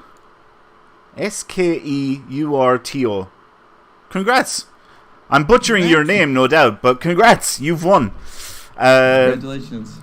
Yeah, if you can please contact me, let me know what your in-game @handle is. I will send you your prize at the end of the show, so well done. Don't forget, guys, we do have another giveaway to do, so we're not finished with the giveaways. We'll do another one before the end of the show, so don't go anywhere. Do we want to do the Hive now? Yeah, I think that mightn't be a bad idea. Hive Onslaught, isn't it? Yeah. Where is it? It's on there. It is. Omega. What difficulty will we just do normal? Just do it at medium. Get that extra XP boost for all the stuff we create. The Hive. Alright, normal, advanced, or elite. I don't know. I don't know what medium is. Medium is like, when you cook a steak. So will we just do normal? Let's do normal the first time. I don't think I've ever played this one. Right, okay, we'll do normal then. So, Hive Onslaught, normal difficulty. Everybody queue up now. And this will get the Endeavour done for most of us. Well, for some of us.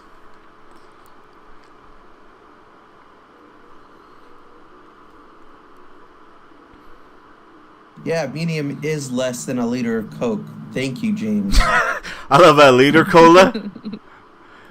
Do we have liter cola? I must watch that movie again.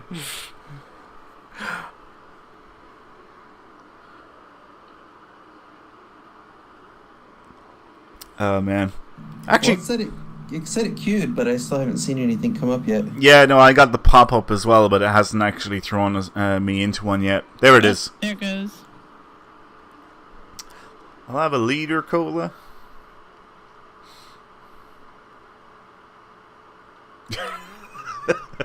God. Really? It's a medium is 90% ice cubes and 5% Coke at McDonald's. Really? Alright, what are we doing here? We're blowing up Borg cubes. Oh, alright, that's easy. Yeah, pretty much it's Borg cubes. I think we take out the queen at the end or something like that. Oh, you can't move yet. Yeah, no, we're in the briefing stage. Not moving.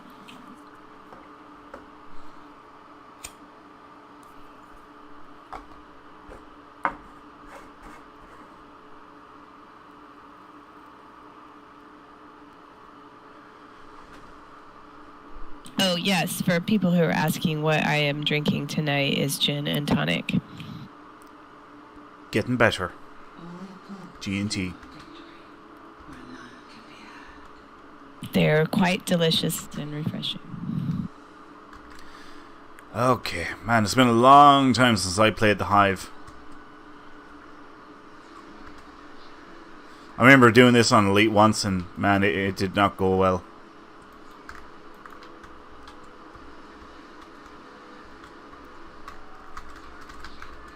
It's like when I have fun with people and say, hey, let's do the Battle of Korath. Battle of Korath? The hell's that? Do you mean Battle of Cortez? It's Cortez. Yeah, I'm sorry. I'm trying the... My buttons are all been rearranged because I got a new keyboard.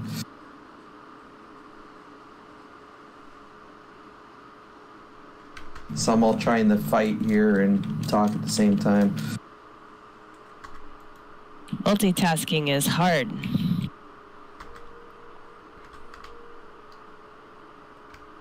And it's really not even a new keyboard. It's an old keyboard, but it's a great old keyboard from Logitech. It was the G15. So I have all these macros I'm able to use now.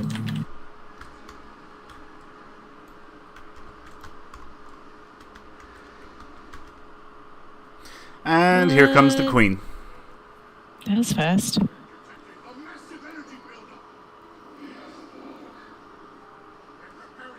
Ew, and a Unimatrix. What?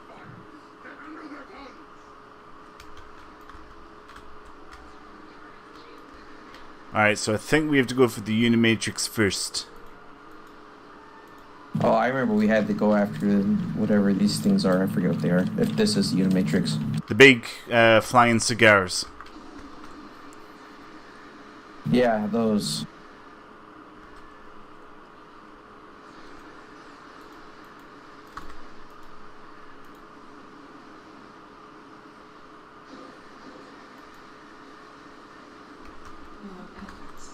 Now we go for the Queen. Uh-oh. I went boomed it. Ruh-roh. Ruh-roh.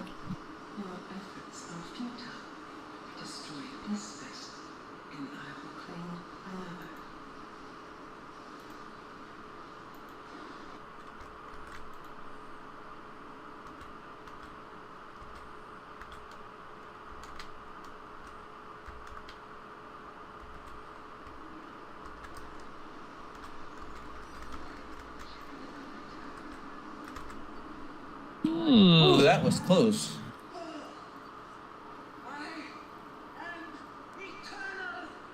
I am eternal. It's not the end. Yeah, Emperor Williams just died.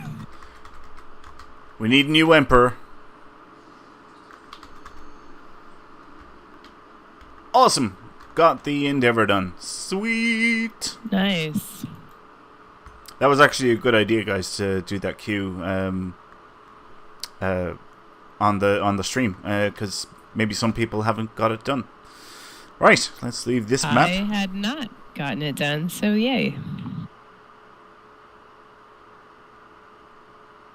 Yeah, I have the Razer Black Widow Chroma keyboard too, but I kind of missed my old Logitech keyboard, so I pulled it out, cleaned it up, and set back in. And I like it too. It's got the screen, and it shows my health and everything on it, so it's pretty cool without having to actually have it on my HUD. Do you know what I'm gonna do? I'm gonna open up my Endeavor, see what I got. You got 350,000 EC. What? I got 250, some R&D materials, and 1,000 dilithium ore. That's not bad. I got 600,000 EC, 1,000 dilithium, 100 marks of my choice, and some R&D stuff. Wow, that's a good one. Nice. Will we do a Brotherhood of the Sword Elite next? Yeah, sure. Alright, I'm going Change changing my skills. specializations. Smart thinking. Oh, what are we doing at what level? Elite. It's an easy cube, we may as well do it at Elite. Alright, specializations are changed. Let me know when you guys are ready. I'm actually already in, apparently. Alright, okay. Oh, it was just declined. Oh. Excuse me. Oh, what are we? I'm like, what are we doing again? Okay. Brotherhood of the Sword Elite, queue up when you're ready. And queuing.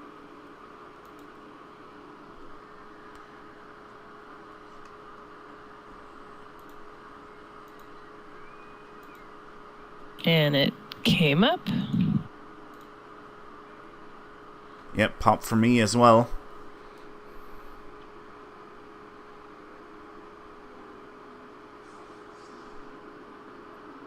Oh, I was going to say earlier, you know, the accelerated officer duty packs, you probably want to hold on to those and not use them on a Delta recruit because you also get stuff every 10 levels for Delta recruits. So if you were doing something else, you would probably want to use those packs.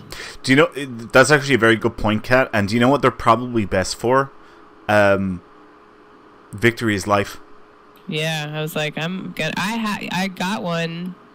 So I'm saving it because I'm like, well, I don't want to use this on my Delta person since I already get all that stuff. Right, yeah. For being a Delta recruit. Yep.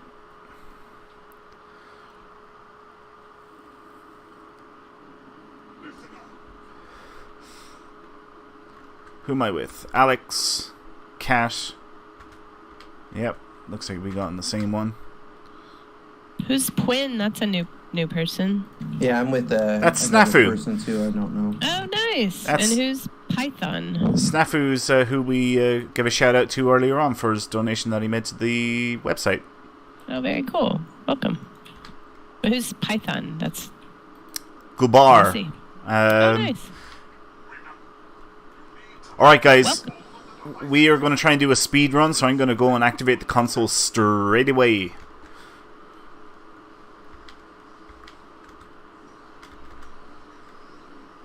All right, I'll get into position. Alright. Yeah, in my team we already I'll go got to the the other first one. one. Where is the other one? Woohoo! Oh, nice. Whoever did that. So, the way you're meant to do this, Q, is when you can avoid combat with the NPCs, avoid combat with the NPCs. So, the first stage, your first goal is to activate the first console and then get the 2 secondary consoles. The stage that we're at now, there's optional or mandatory objectives, not optional objectives. So, you have to help out the Klingons, and then you have to help the fire team to escape. And then you activate the consoles. Alright, I'm over by the fire team. Yep. Go over to the... Whoa. Alright, do not... Whoever's on this team, don't do it yet. Otherwise, we going to get a fail. Escort fire team. Someone in my team already did press one of the technology devices, and so we're doing it a second time now. So remember, guys, this is Elite. There is no such thing as optional objectives. You have to wait for all objectives to be complete before you can move on. Otherwise, it's an instant fail. We already lost. Oh, no, really? That was terrible. I never usually lose in these ones.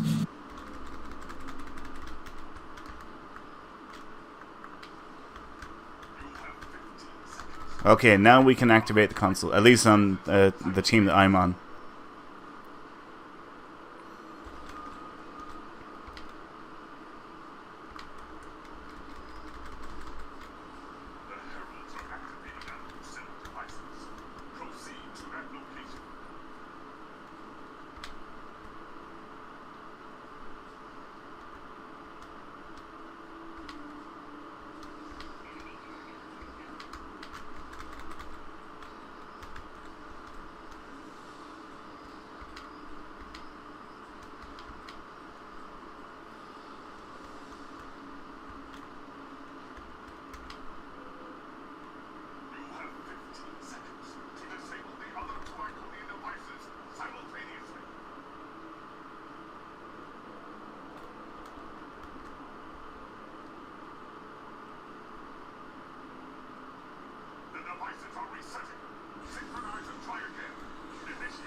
Kat, are you near the console by any chance? Yes, but I am stuck. Oh, no, really? How are you guys doing? Did you get to the last part yet? No, we're on the third one. Yeah, our fire crew got killed before we were able to rescue him.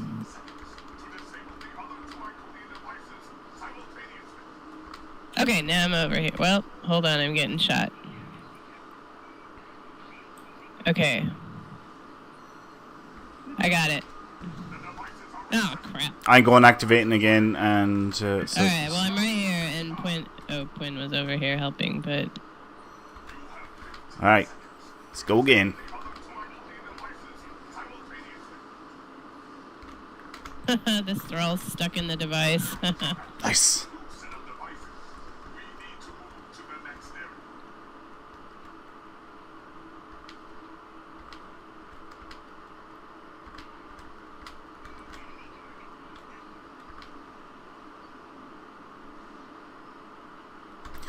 Okay, going for a speed run here on this one again.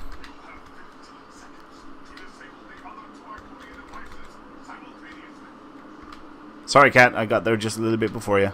Yeah, you did. Hold on, I'll shoot people.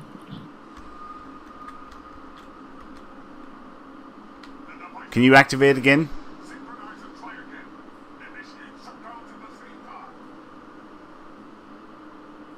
Yeah.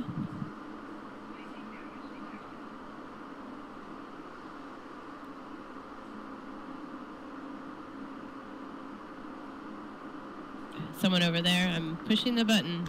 Okay, I'm ready to rock here.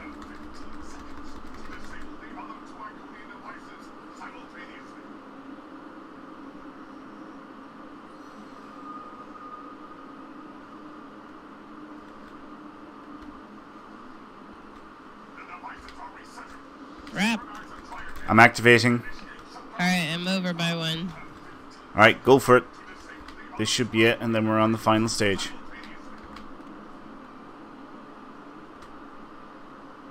Oh, I'm getting shot. Oh, no! Oh, no, I'm dead. I was so close. I was watching your health as well. Can you go back there again, Kat? Yep. Hold on. Alright, activating now. Okay. Got it. Sweet. There we go, that's how you do it.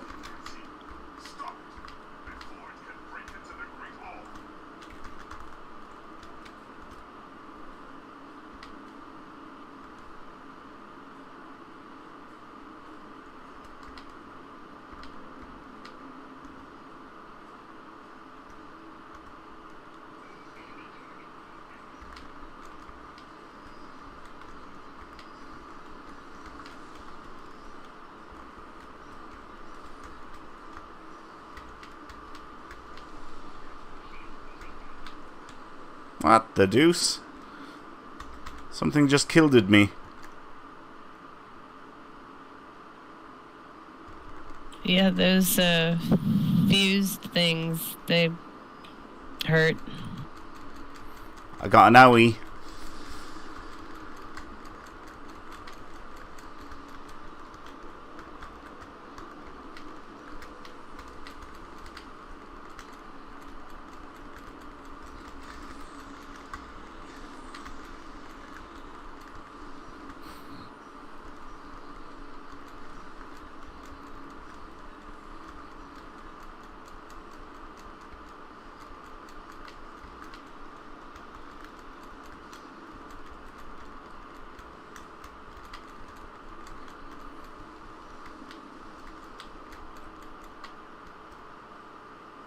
Hello. There we go. Oh. Hello, computer. I'm like, that thing died. That was a pretty good run. Well done, everybody. Nice.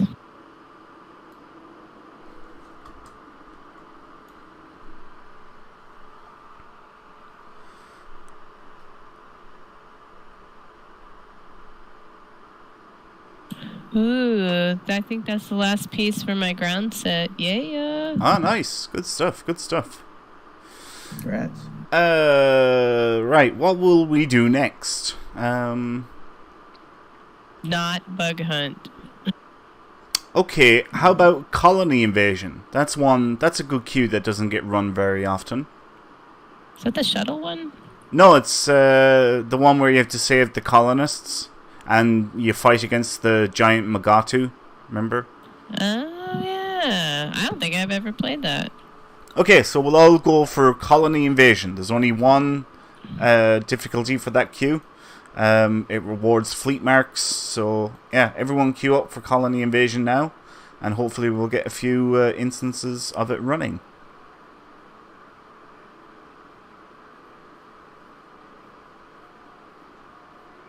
Wow, that was quick.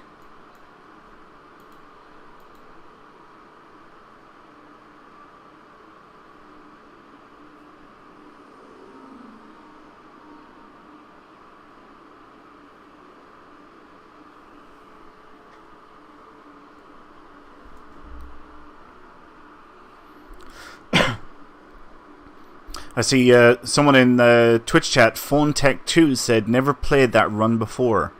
I'm assuming he's talking about Brotherhood of the Sword. Yeah, it's a good queue. You get a lot of, if you do it on Elite, you get a lot of Iconium marks, but you also get those the other bits. Yeah, the Iconian Pro Data Core doohickeys. Right. And those are 100 marks each, or you can try running Elite. Right, yeah, stuff. exactly.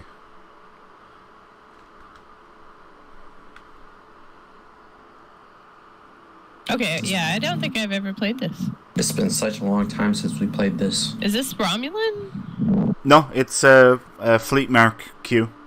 Huh. I mean, but I feel like we're on that Romulan colony. This used to be a really, really popular queue back in the day. Yeah. And when Delta Rising came out, then it kind of went by the wayside, unfortunately. I'll let you get that one, Rikers. I'll get this colonist.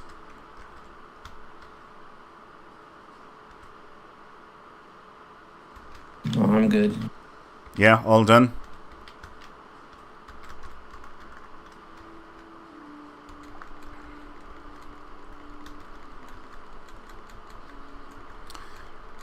Who'll be fighting? Jemadar?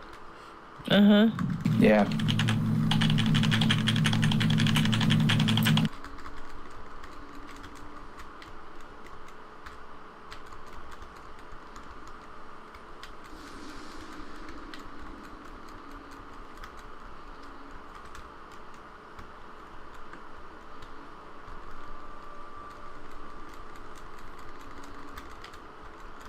For a second, I thought it was just you and me. I didn't see anyone.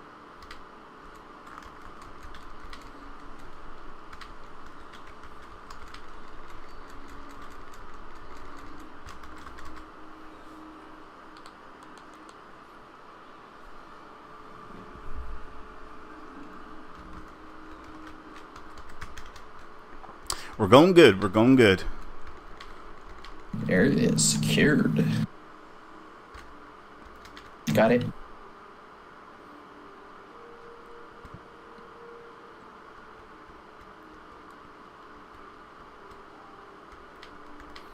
I can't believe you've never played this queue, Cap. No, I'm like, I've never done this. Wow. Well, follow me. Jemadar from behind. I don't even know where you are. I'm just shooting stuff.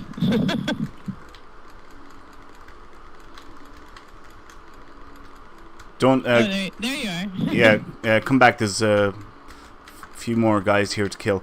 So if you follow me now, we'll clean up these guys, and I'll show you where the giant Magatu is.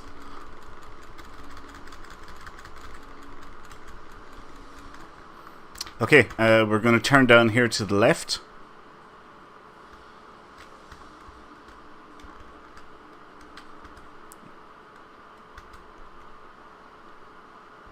Whoops, he just jumped all over you.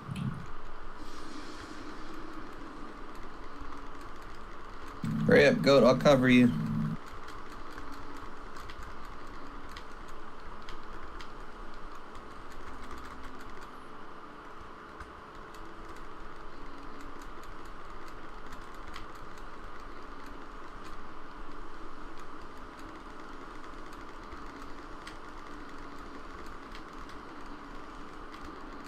Nice.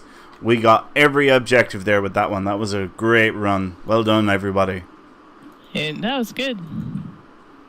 Yeah, it's not bad. It's you get a nice few marks for a couple of minutes.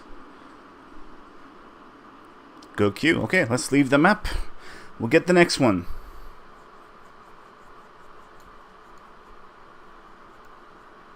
So Salkanar 1990 says, Kat, did you do the Gingerbread Village in the Winter Wonderland event? Well, Colony Invasion is the same, but you do it without the winter stuff. Oh, yeah, I guess it is, because you get the Abominable and the side room and all that stuff. The Abominable Snowman, I love that. Oh, yeah. Right, let's see, what's next? We said Bug Hunt, was it? No. She doesn't want bug hunt. Ever. How about just Federation Fleet Alert then? Okay, well, let me change my stuff back to space. Yes, I have to do the same. Thank you for reminding me, Kat. So change all your specializations. Well, everyone's doing that. I don't know if anyone heard, but Aston Mount was casted as the captain, Captain Pike for season 2 of Discovery. Have you guys heard about that yet? I did hear that. What do you think? Federation Fleet Alert? Sorry. Yeah, Fleet Alert. Okay. Queuing now. Yeah, he's handsome. Salkanar also wants to know, Kat, if you can send him the color coding for your uniform. Yes. After bit. But it'll cost you $25. Yeah, I know, right? But some of it is I think it's the Lita Odyssey from the Lovie store, so be forewarned.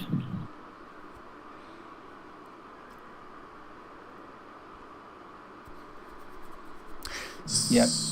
But yeah, we were talking about Discovery not too long ago on TeamSpeak, and I guess there's the possibility that they might bring Spock on as well, but who's going to play him? Yeah, not sure. No. They did such a good job with Sarek, though. I love that actor.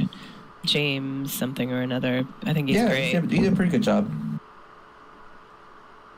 It was big shoes for him to fill in the first place. Oh, absolutely. But he did all right.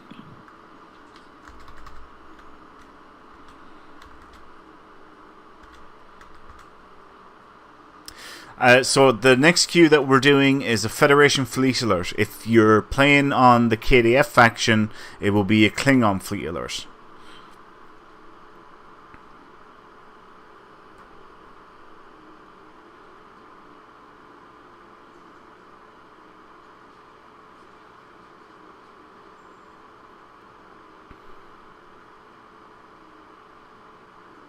So, Panda, you see it's going to be a young Spock and a young Michael?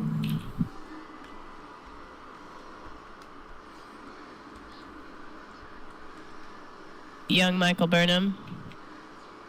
That character's done nothing for me.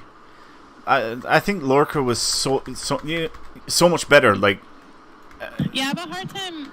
I mean, I like her, but meh. Like she was supposed to be, the focus of the show, and she done nothing for me.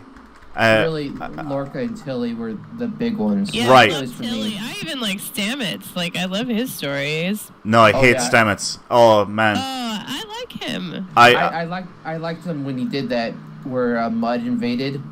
That I liked him when he was doing that. But any of the other ones, it was okay.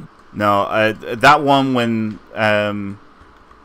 Mud invaded, it was such a departure from the characters, like as if he was on drugs. It was, he was acting like a completely different person, and I was like, okay, there's something wrong with this guy, because every episode we've seen him in, he's been a jerk, and then all of a sudden he's a nice guy and he's dancing with Burnham in the hallways, and it just didn't do anything for me. It's because he was high. I'm like, I think because he was kind of jacked up from his mycelial traveling. Yeah, but then he turned into a jerk again. Well, I kind of like him being a jerk. I want so many bad things to happen to him. I really stuff already did happen to him. I mean, jeez. In real life too. I mean, the actor, he was tormented. I think he wasn't he the one about why Kevin was it Kevin Spacey from that Netflix show got fired? Mm-hmm. Yes.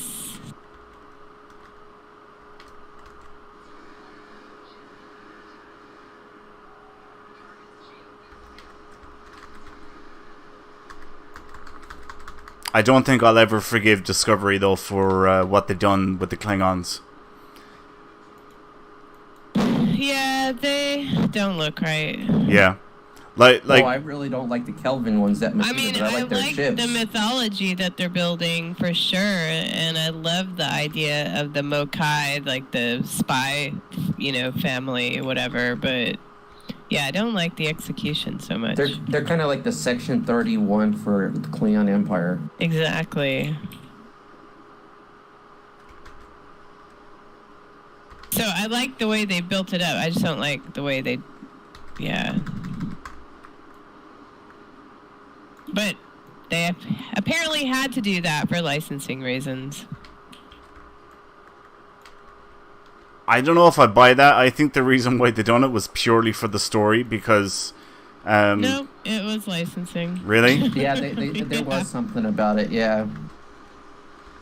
Oh my god, that whole intellectual property debacle that is Star Trek, I'd be fascinated to know about it, but it's... Trust me, it's not something to dive into.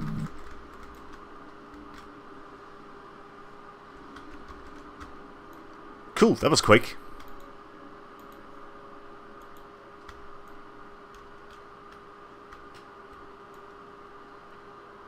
I think we lost Kat, did we? Oh no, I thought she was here.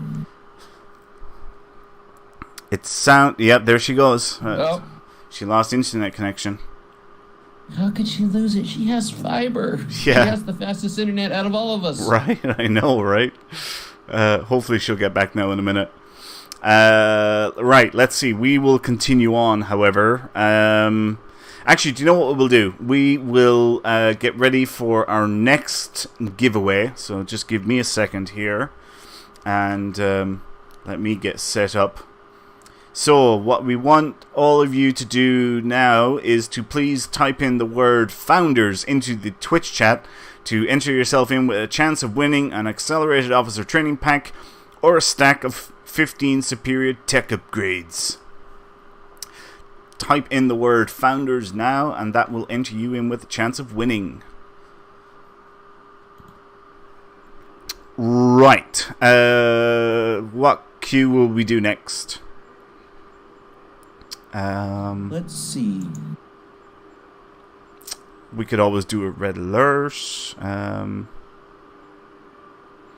trying to think of one we haven't done in a while. Sorry. Welcome back, Kat. Crash. Yeah.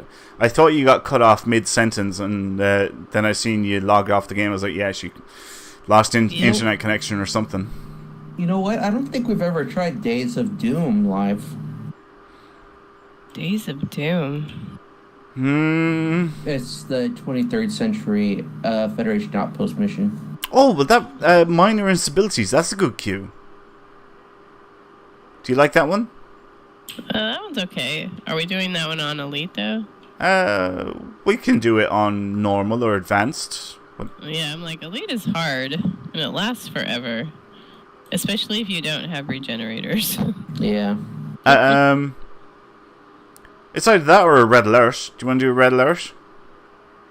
Either one. Let me log back into the game itself. Stupid computer.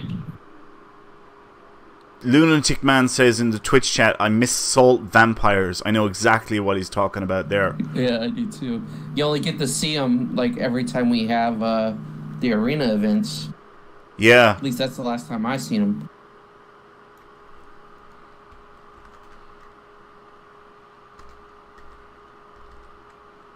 You know, I got some sea salt in my cupboard. I can give you that if you want to be a vampire. I don't know if it's the same thing.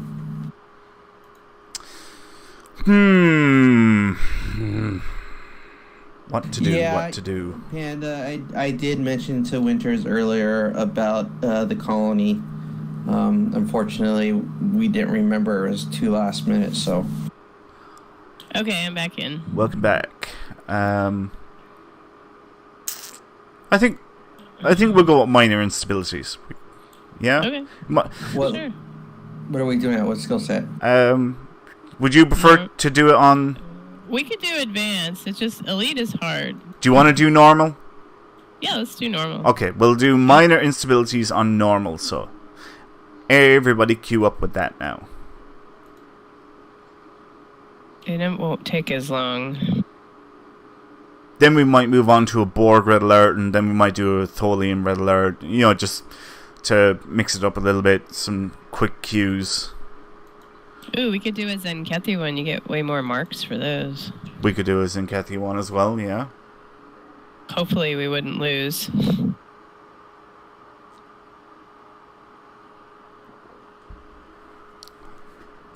I just remembering when we did Gravity's Kills for the first time. That was hilarious. Well, that one's hard. Yeah, once we were finished, I don't think we ever played that again or ever went back to it. Yeah, I think I've only ever played it one time because it's hard. Wow, that just switched. I got the notification, but it still hasn't put me in the queue yet. It's putting me in right now. It's putting me in. With you. Ah, wait, there we go. I'm with Rikers, but that's it. It's all good.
It's nice though having these events because our numbers really, boosted up this past weekend.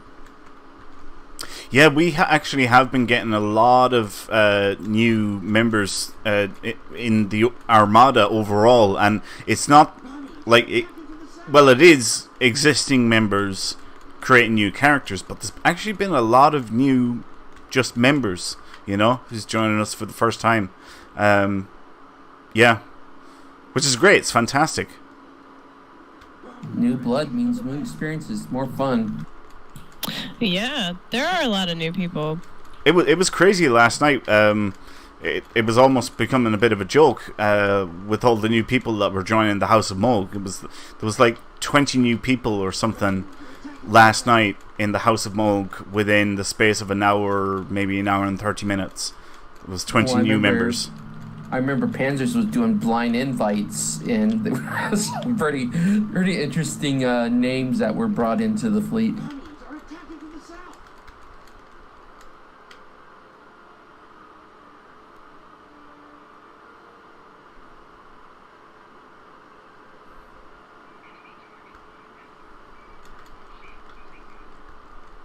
There. It's like, where the hell did those Romulans come from? The South. Or the West. For a second, I thought you were a Southerner. That's what that dude sounds like. He's like, hey, Romulans are attacking from the South. I just want to hear her say that again. Yeah, I know. Oh my god. And then he's like, in the central camp. Y'all got that right. Watch out. Get those craters and pop up our grill. It cracks me up every time.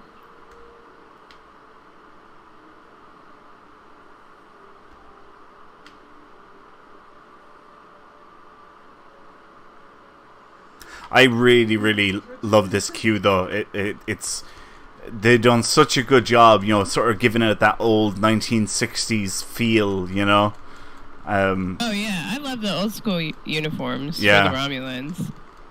They really did a great job with this queue for sure.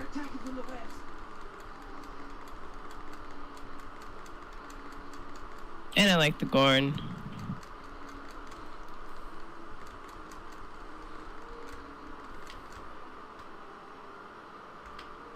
Romulans are attacking from the south. They need to make these Federation NPCs more active. They just kind of sit there.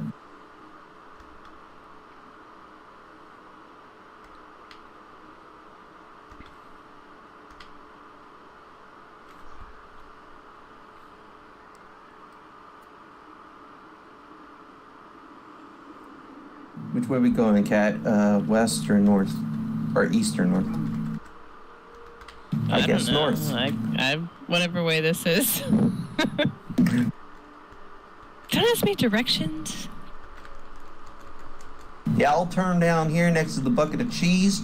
Well, go I'm down 5 left-handed, miles. so I'm going to tell you the wrong way anyway. My left is your right.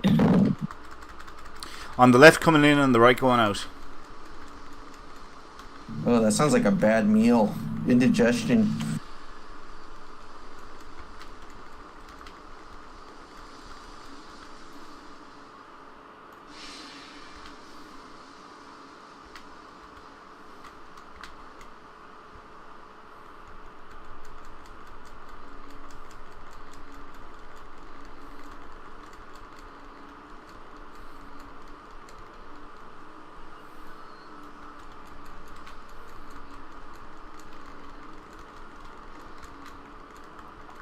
I am not used to these guys dying so quickly and easily, because I usually do this on Elite. It's like... Yeah, man, Elite's hard, and it takes forever. It does. It definitely does. It's a significant time investment. But the rewards are fantastic for this queue, though. You get like a couple of 100 marks for doing it on Elite. Nice. Well, I always die a bunch when I do it on Elite, too.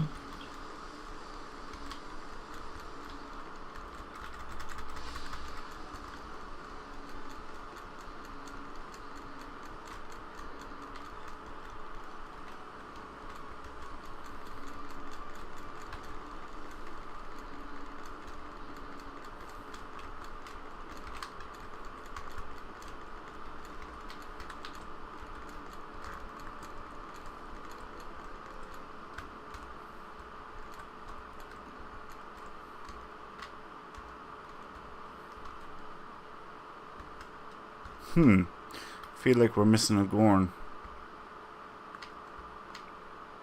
I'm just up here on top of the rock. Next thing you know, everyone's with me now. Like, holding on to the ledge.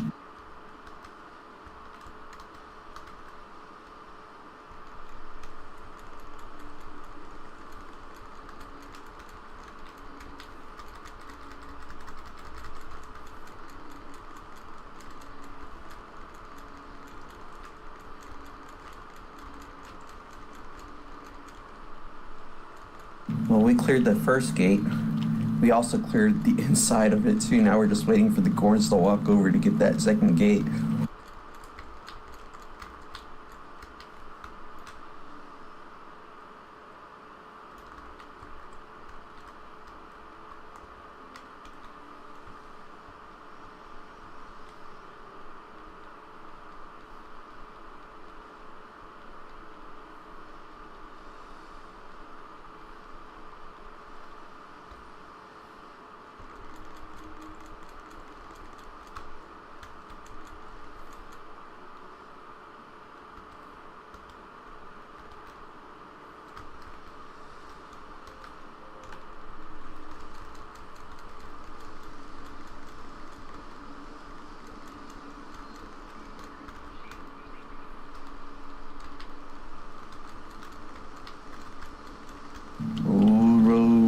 Your boat gently downstream. Shikaka.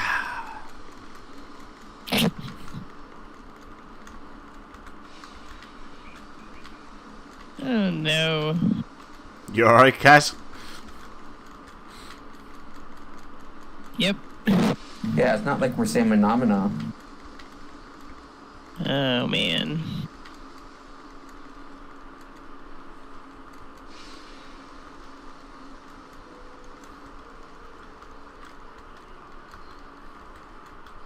Yes, Goat, we know you do Elite all the time.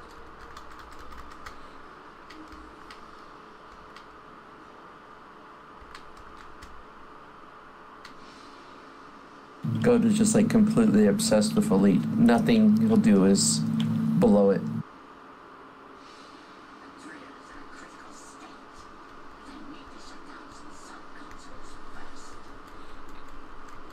I tell you what I do hate about this queue is the damn Nakul. Because that ability that they have of, that makes him invincible, it's so annoying. I have that on my main character. I love it. I mean, I don't like it when it's used against me, but I love it when it's used for me. Yeah, it's pretty handy. Although I don't like that. The cooler kind of tough.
So how's your team doing over there, Winners? Not too bad. We're about 20% complete to drill shutdown.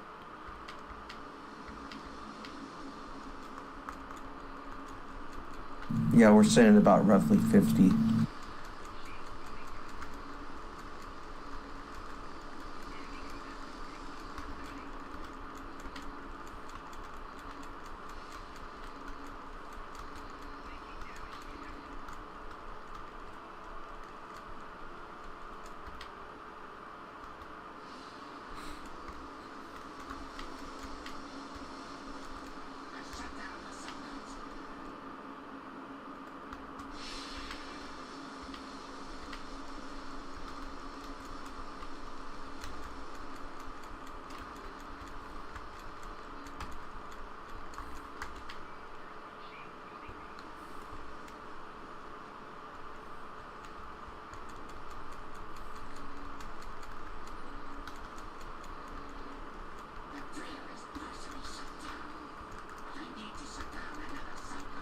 Man, Cat, there's like tons of distortions all behind you. Yep.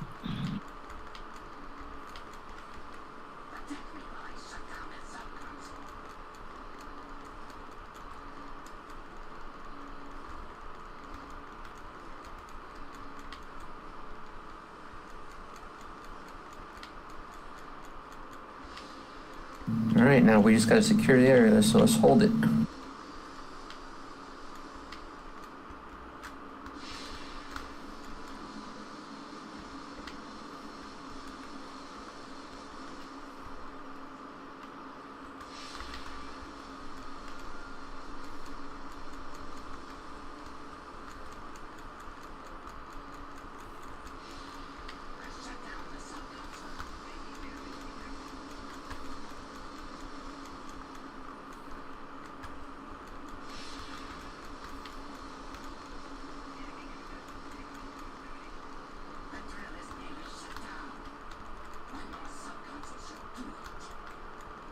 Got a captain over here behind you, Cat. They got me. It's okay, though. Oh. They got me again. Dang. Whoa. They got you, too. Almost.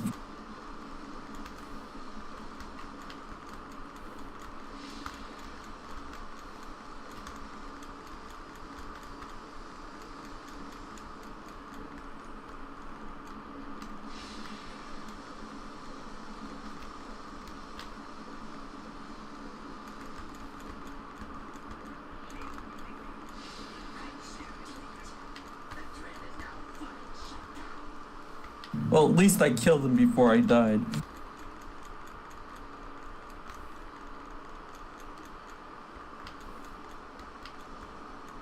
I was just coming to get you, and then I died. I was too. waiting, but then it sent me already here.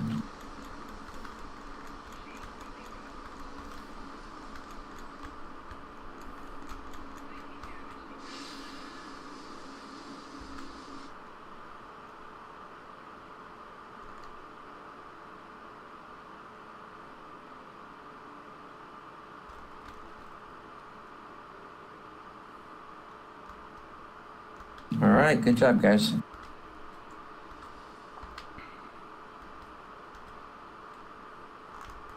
We just finished, Winners. How's your team doing? We're just on the cleanup phase. And then we'll be done. You still get 100 and something marks. Yeah, the payout for this queue is great. Really is.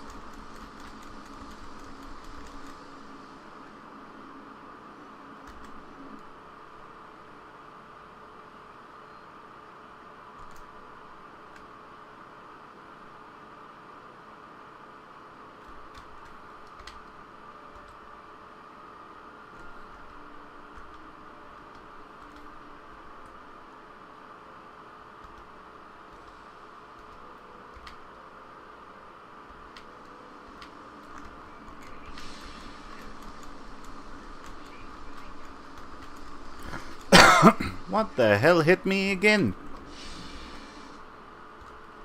I don't know for so many fans out there, but I know HBO's Westworld's going to be premiering season 2 tomorrow, so I'm kind of excited for that to come out. Yeah, it's a good show. Is the Orville back on? Not yet. Not yet. Man, I've really been missing that show. I've been very impressed with it. I love that show. Yeah, it's great. Yeah, for me right now, my fill-in for Star Trek and the Orville is The Expanse. The Expanse is another good one, Sci-Fi Channel. For me, I get my Trek fix from STO. And watching it on your television on repeat 24/7. That's true. Okay, so got 131 marks for that. That's not bad on normal difficulty. 131 marks on normal difficulty. Yeah, really good. Not bad at all. Well done, everybody. We didn't announce the winner for the last giveaway, did we? I don't know if we did or not. I don't remember. I don't think so. Give me a sec here. I think that's what we'll do now. Yeah, no, we didn't. So give me a second. Get set up here. And we will announce. Drum roll, somebody? Anybody? No? And the winner of an Accelerated Officer Training Pack or a stack of 15 Superior Tech Upgrades is Loopy Dog 1. Congratulations!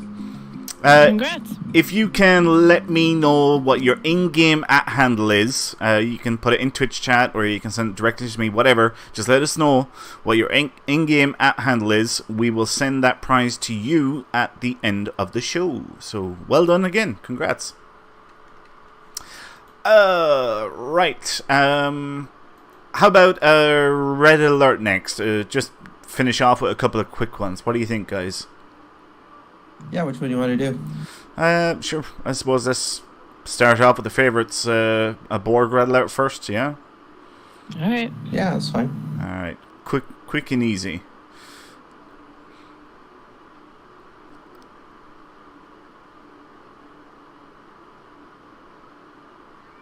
And while we're waiting, listen. I'm like, mine already came up. Nice. I hope that they would do holodecks at DS9 so we could go see Vic. I think that actually came up in the Twitch stream with Nick, and the idea was thrown out of actually having one of the holosuites done up like Vic's bar. Aw, that would be so cool. Wouldn't it just? Totally awesome. Wouldn't it? Be absolutely brilliant.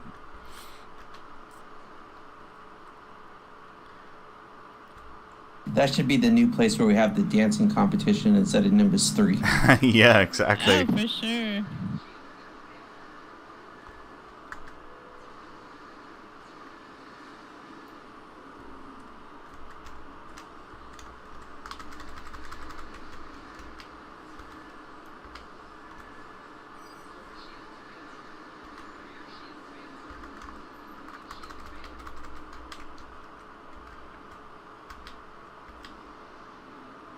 Is that the Manticore you're in, Cat? Yes. I really like this ship. Not a bad ship, yeah. I mean, it's pretty sturdy and it has good maneuverability. Uh-huh.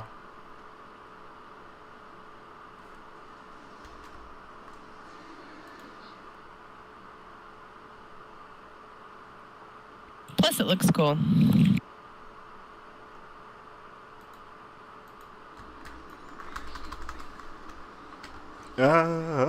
Crap, I knew it was going to happen.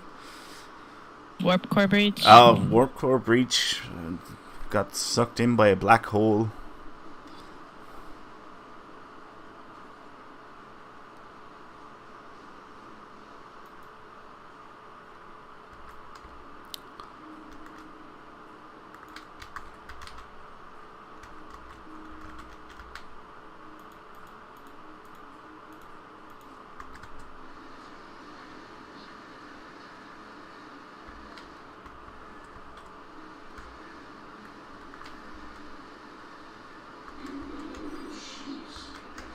You know, the sad thing about me playing that elevator music just a few minutes ago, now I have it stuck in my stupid head. Yep.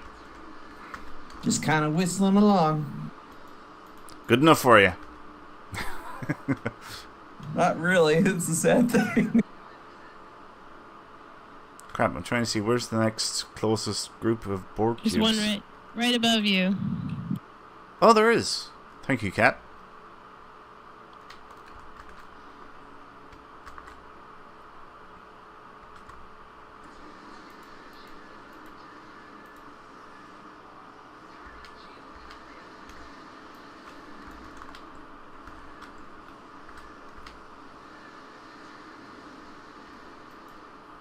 All right, let's take on Big Bertha.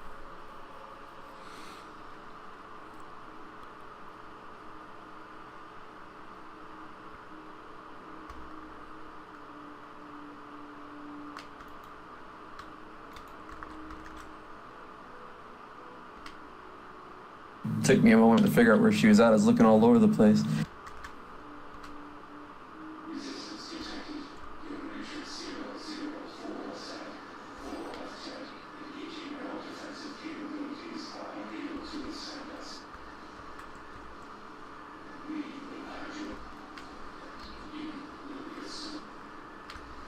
Wow, I took some heavy hits real fast there. Me too. I'm like at 30%. Ah, crap. I'm dead. What happened to you? Again? I was buffing up, but I have so many buffs. I'm just sitting there and taking damage, next thing dead. You need to stop flexing your muscles. It's not about how strong you are. It's about how good you are in playing the game.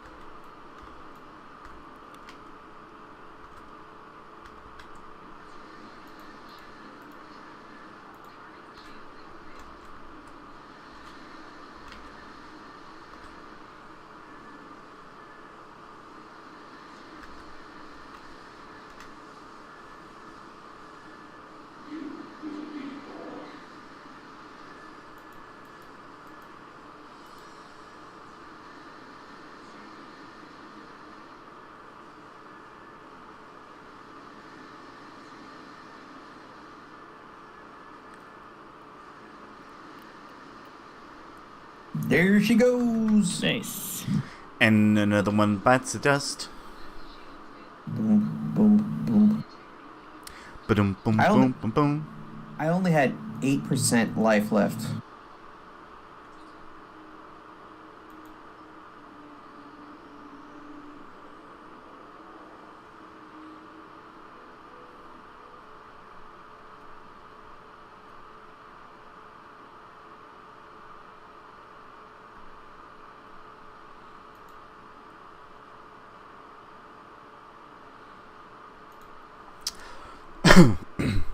Excuse me. Right. Red alerts. Tholian or Zinkethi?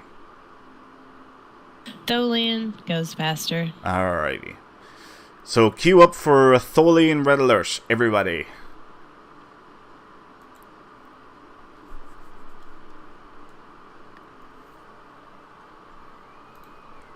Wow, that was fast.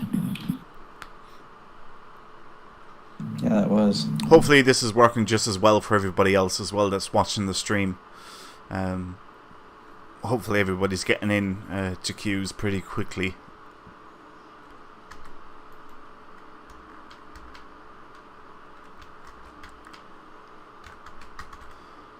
You know, I've always kind of been interested. Why are there Borg cubes in here when it's supposed to be a Tholian red alert? Well, the Tholian kicks their butts, don't they, really?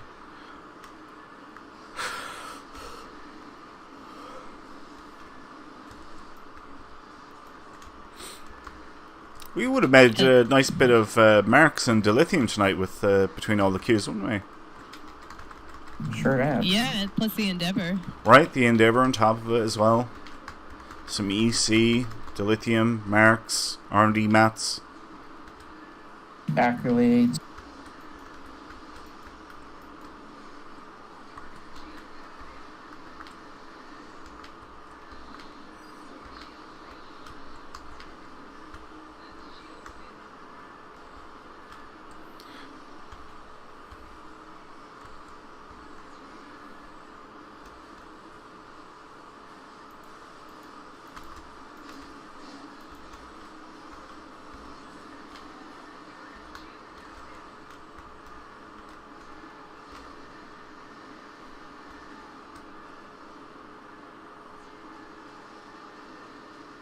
Well, those two are right on top of each other. Ha, gravity well.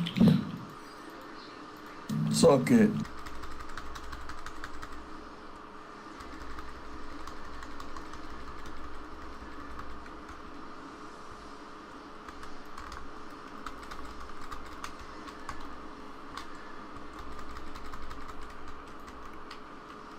No, for the two of them being on top of each other, it wasn't a very big explosion.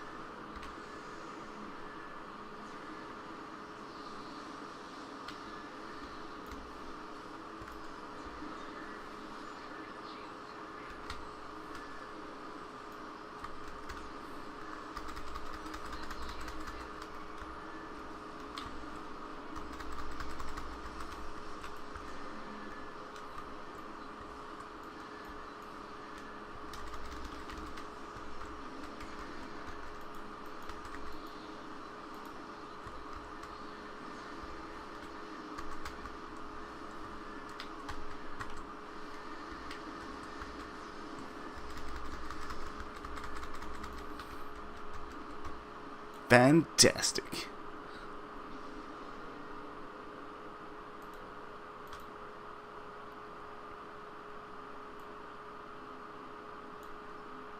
Well, that was short and sweet. Yep.